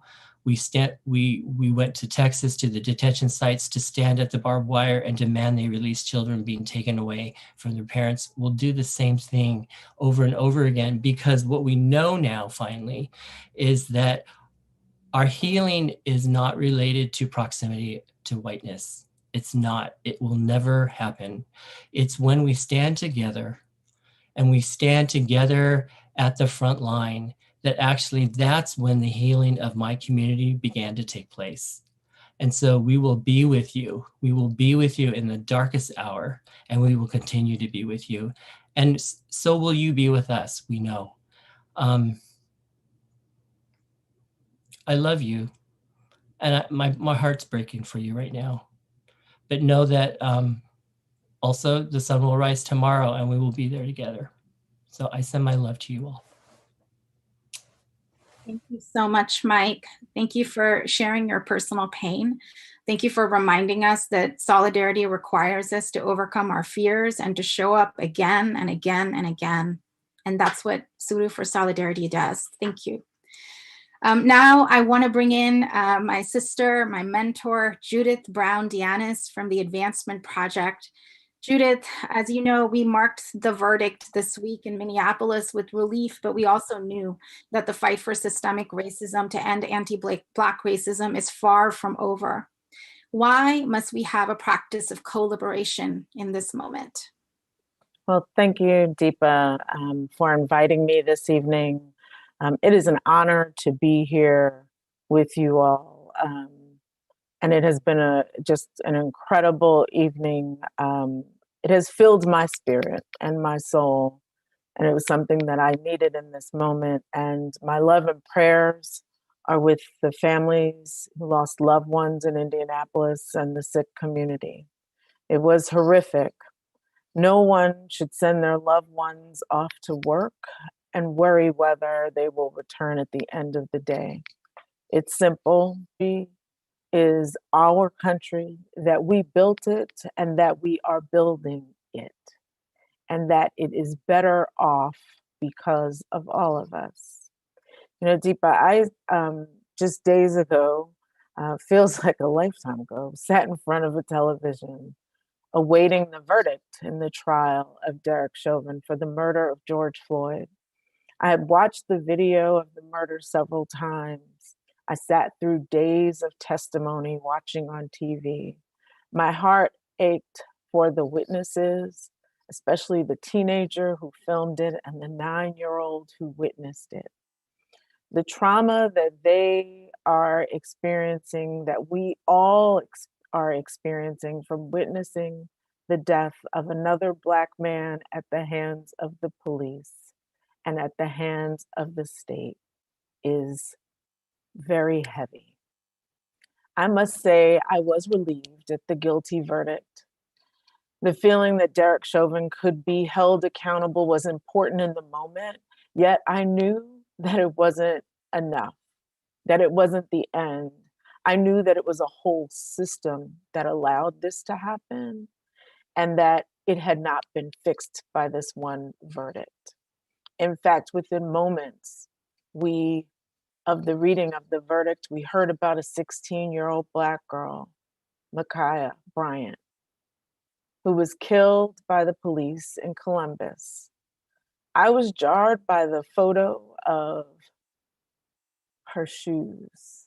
She had on Crocs, the same shoes that my teenage daughter wears. And it sat with me that that was somebody's baby, someone's daughter. And then today, Dante Wright was laid to rest after being killed by a cop just miles from where George Floyd was murdered. It's all heavy. It is all hard. We are all carrying the weight of hate, white supremacy, and institutions that operate on these principles.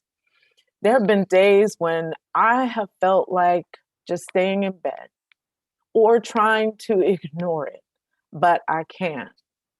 My problem is that I have the nerve to hope for something better. I have the nerve to want to spend my life working for something better. I have the nerve to believe that people who came here in shackles, who were the property of white people, had to march and protest for basic civil and human rights, will one day be free. I know that all of us have struggled under the burdens of oppression and hate. I know that we continue to do the work of those who love justice and freedom. I know this work is bigger than my people, that I have a larger community that wants what my people want, which is safety and true freedom. Freedom from hate, freedom to love, freedom to live, and to thrive. It is in these moments like this that we must lean on each other, on this larger community, that we must work for the freedom of all of us. We cannot win without each other. As you have stood with us, know that we stand with you. Your freedom is my freedom. When your community hurts, I hurt.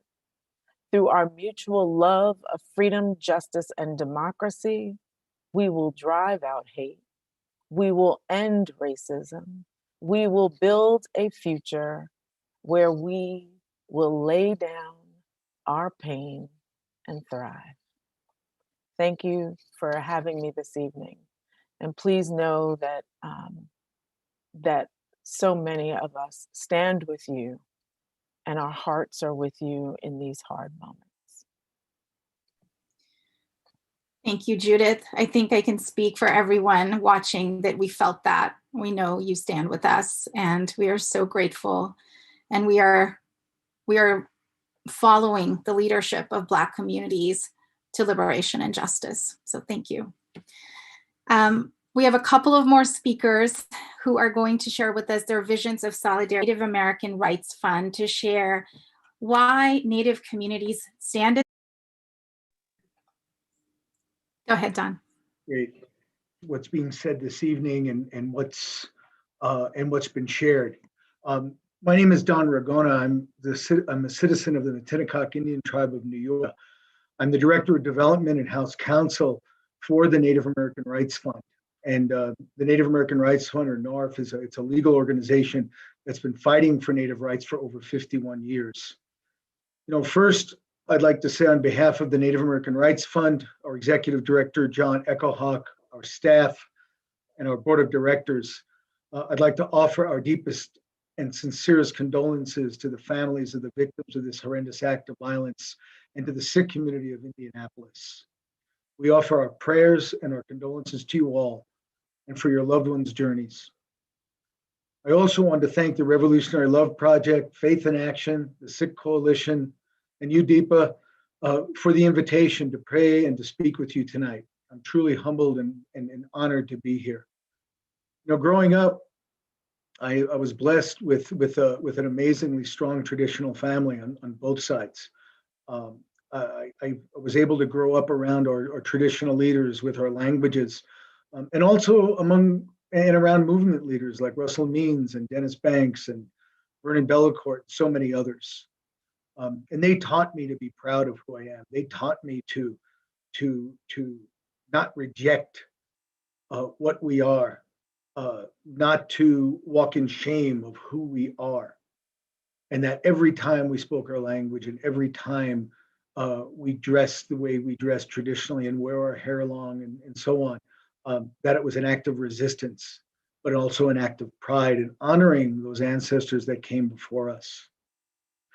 For over 500 years, the indigenous peoples of Turtle Island have endured terrorism and genocide and were subjected to the racist genocidal government policies of extermination, relocation, and forced assimilation. Yet we're still here. Our ancestors refused to submit and disappear.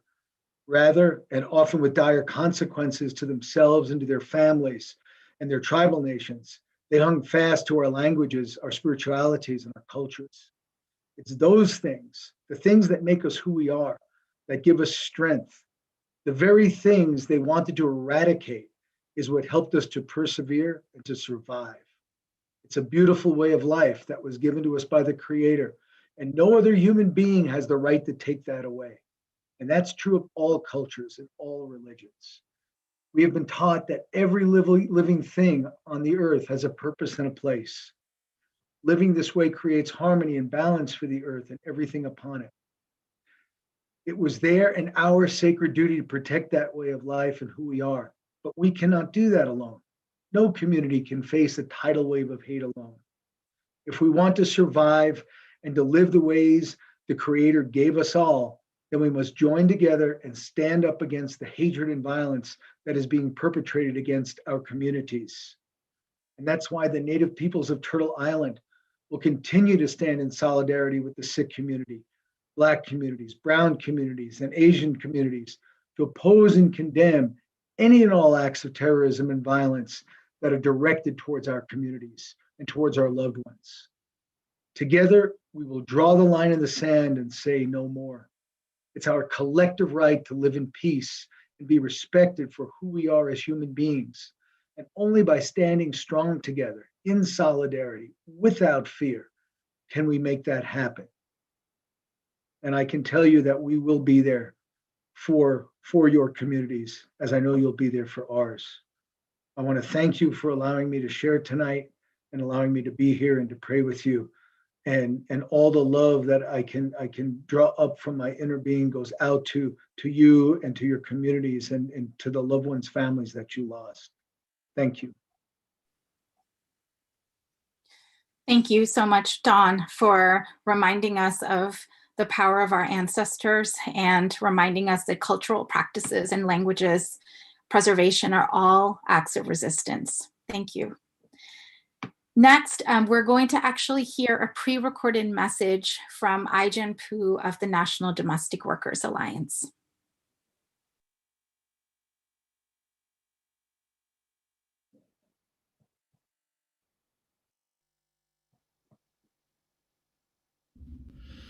My name is Ai-jen Pu, and I'm the director of the National Domestic Workers Alliance and of Caring Across Generations. And on behalf of our community of caregivers, we wanted to extend our love, our solidarity, and our care to the Sikh community in our country. This last week has been devastating and painful, and we know that it is only the most recent in a long history of racial violence targeting the Sikh community. And we want you to know that we will not forget. We will not forget that history. We will not forget the beautiful lives we lost in Indianapolis last week, and that we will be with you, that you are a part of us, and we are a part of you, and that we will stand with you together for as long as it takes, today, tomorrow, for as long as it takes, until we can have true justice and healing in this country. We're thinking of you and honored to be a part of the Solidarity Vigil tonight.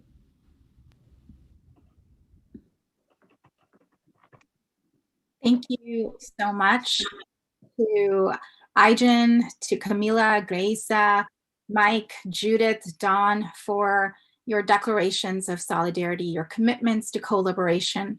And now I would like to invite Sajid Kaur from the Sikh Coalition into our space.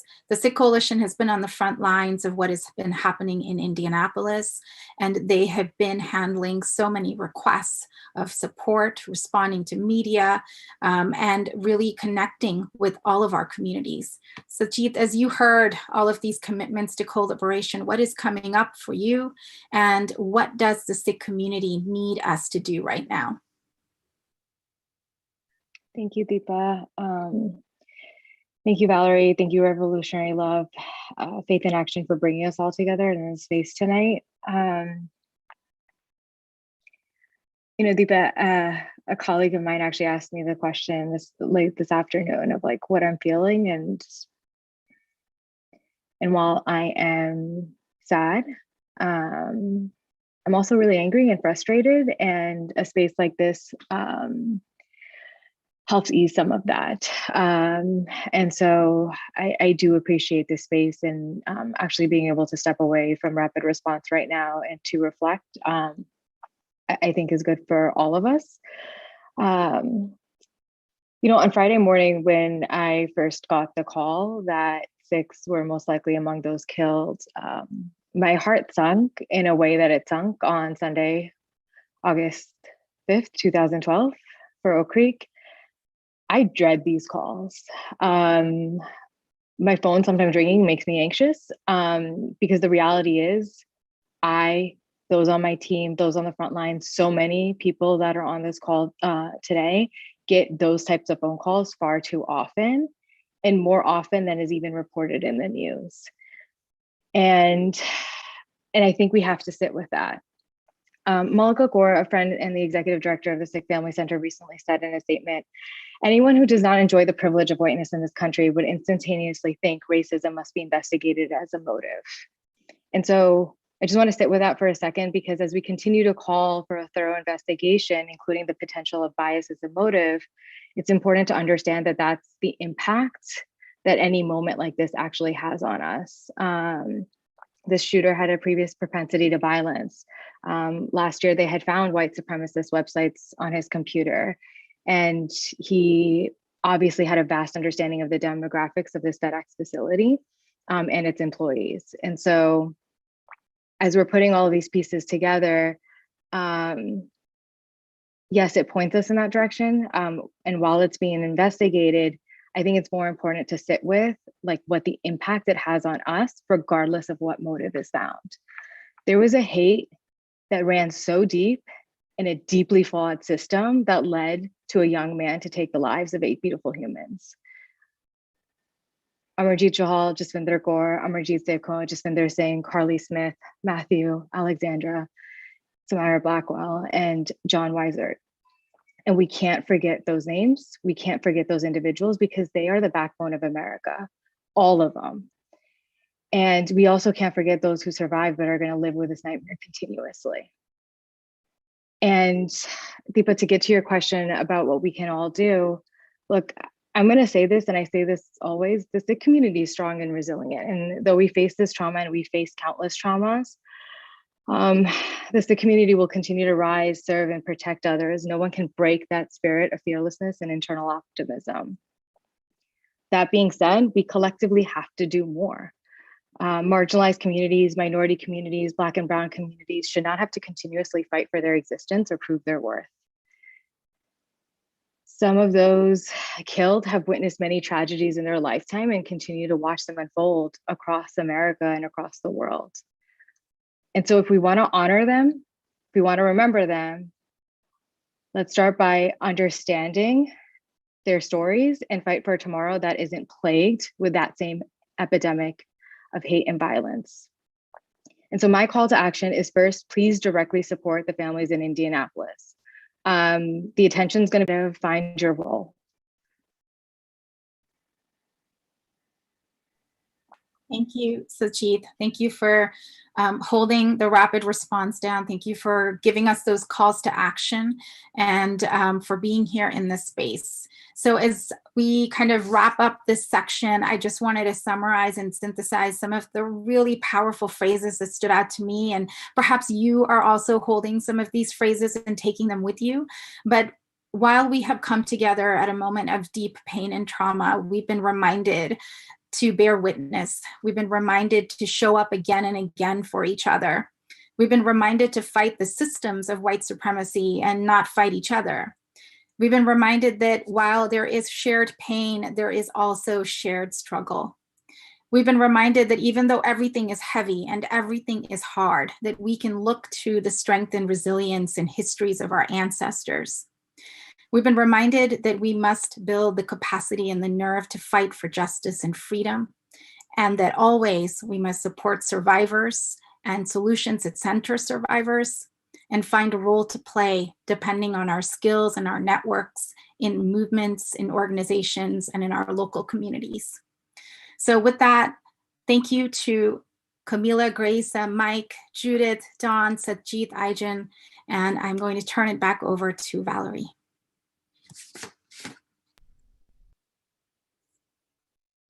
Thank you so much, Deepa. Thank you to all of you. In a few moments, we're going to close our program with music and song. We'll have musical artists, musical legends, Ari Afsar, Ani DeFranco, Kat Nada Haiku will be sending us off in that spirit of Jadavikala and solidarity. But before we get there, here's what I want you to know. Komal, who lost her grandmother in the shooting in Indianapolis, family members from the Sikh community in Indianapolis have been watching all night long, sending me messages, weeping with us, breathing with us, taking in all of your prayers, all of your declarations of solidarity and support. And it's a balm to our hearts. It returns us to Jadavikala. And so to all the Sikh community in Indianapolis and across the country who are watching tonight, there's one more thing I want you to know. You've been hearing all night voices across the United States. There are voices across the world standing in solidarity with you tonight. I'm about to play a message that was sent to us by the world chairman of the Human Rights Commission, Dr. Muhammad Khan. We'll take a moment to hear him, and as you do, just take in the world's prayers, the world's witness with you. And I'll come back for a closing reflection, and then we end with a song. Dr. Khan. We are showing our solidarity, love with the families of those Sikh who has been lost their life in the violence at the United States of America. International Human Rights Commission is strongly condemning this brutality against the innocent pupils and the families, those who lost their loved ones. Let us to end this violence and hatred against the Sikh community and the Asian community in the United States of America. Emphasizing to the President Joe Biden and the all other governmental institutions to take action against those who are perpetrating the violence against the innocent peoples. In this way, Vigil, I stand with the people. Thank you.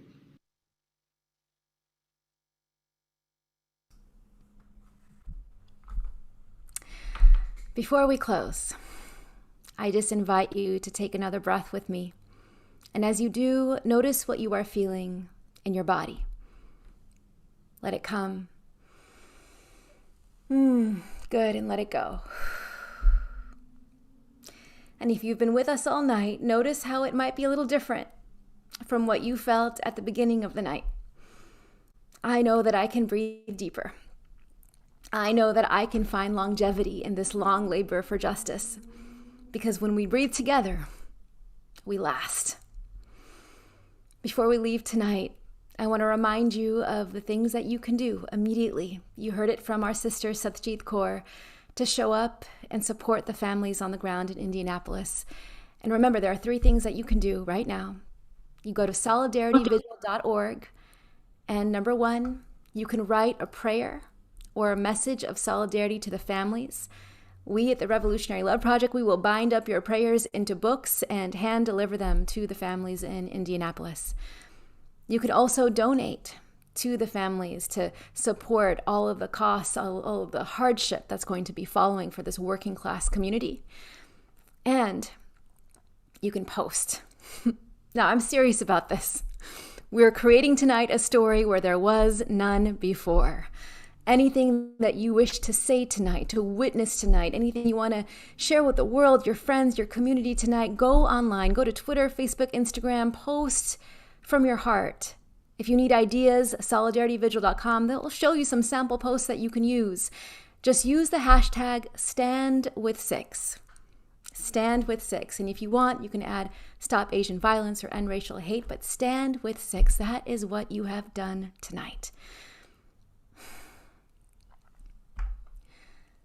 For the last few years, I have held a question in my heart. The future is dark. But what if this darkness in our nation is not the darkness of the tomb, but the darkness of the womb? My loves, it is both.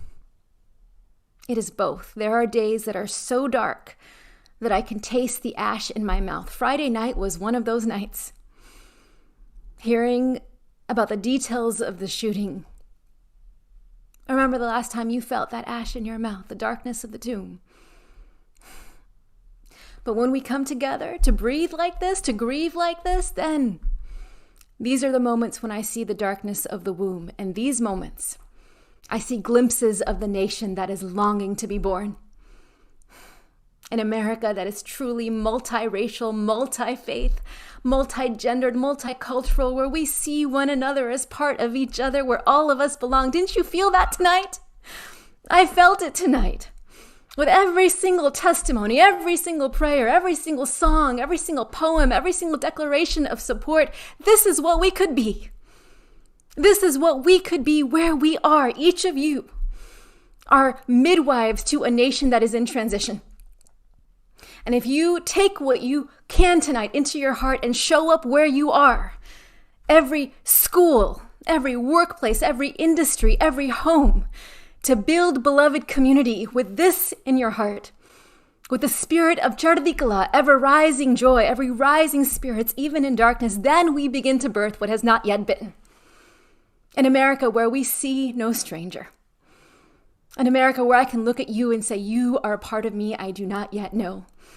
An America where you see my child as your child, where you see Komal's grandmother as your grandmother, where we see one another as worth grieving and worth fighting for. Maybe then we can birth a nation where our children can be freer than we are. My commitment to you is to stay in that labor, to breathe with you tonight, and to push with you tomorrow. Will you make that commitment with me? Stay in it, my love. In the grief, in the rage, breathe through it, in community, in solidarity. Let that joy, that ever-rising spirit take you. That's how we find longevity. That's how we last. And even if we do not live to see the nation that we are trying to birth, this is what I promise you. When we show up to the labor for a more just and beautiful world with love, that is the meaning of life. It is enough. You are enough.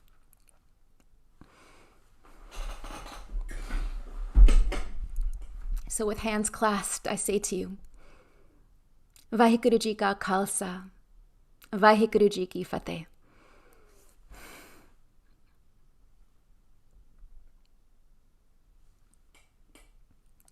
In the name of beloved community, we find oneness.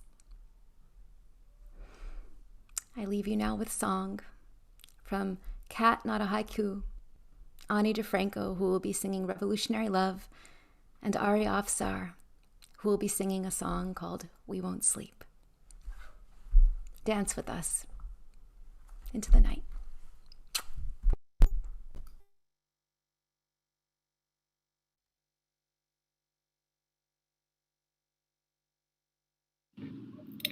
Hello, everyone. My name is Kat, not a haiku, and I stand alongside you today in grief, in solidarity, and in love. Dr. Martin Luther King Jr.'s observation that the moral arc of the universe bends toward justice is on my mind. And in this present moment, so is the pain of invisibility as it relates to the Sikh community and the pain you all are holding. I stand alongside you. I hold pain alongside you, your pain and the pain of those who are unable to be present. And I offer love. I love you. And I offer a poem as well. I am here with Ani DeFranco in the spirit of revolutionary love.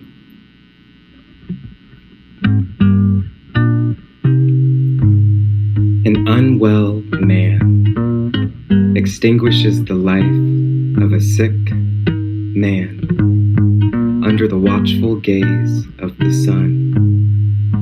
Both men's lives come undone. Futility, division, the only battles won. If everything is gestation, then birthing, contractions before new life. I lay down my weapons, I dress the wound. My mother stands at my side. You are brave, she whispers, warrior's blood, your sword and shield made of light. Her mother behind her and her mother behind her. She is infinite, dark as night. We see darkness with new eyes, the gift of crowning, no illusion of security. Revolutionary love turns stranger to sister. You are no stranger to me. An unwell man extinguishes the life of a sick man, and both men are me. If the aroma of love is sweet labor, I roll up my sleeves, I breathe. If the aroma of love is sweet labor, I roll up my sleeves, I breathe. I will tend my anger. I will tend my grief. I will achieve safety. I will find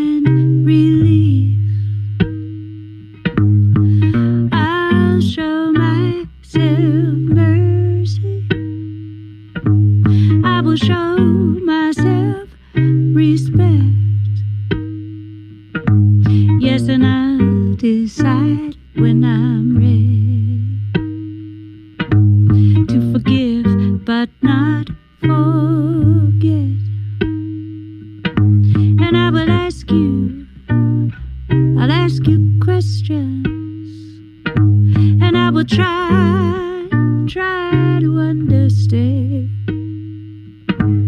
And if you give me your story,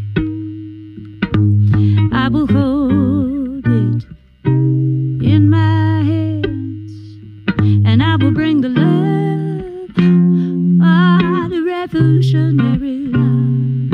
I will bring the love, the revolutionary love. Yes, I will bring the love, the revolutionary love, the revolutionary love.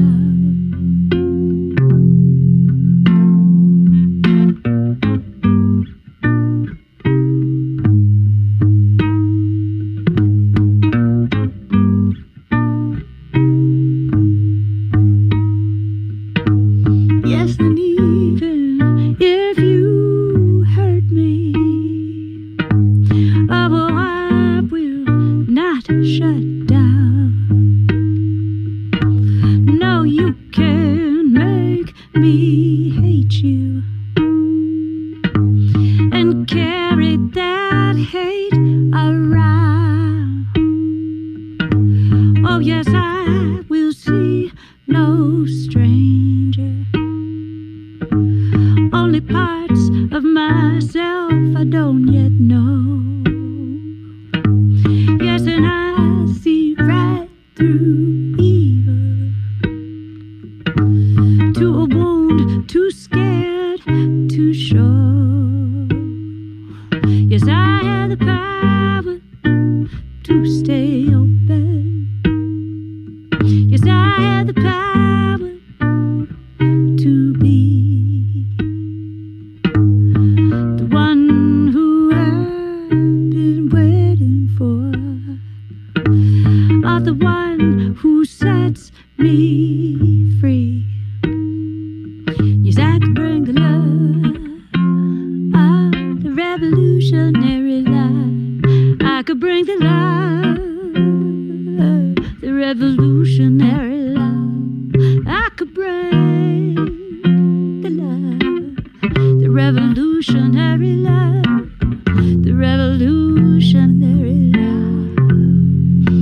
Yes, I can bring the love, the revolutionary love. I could bring the love, the revolution.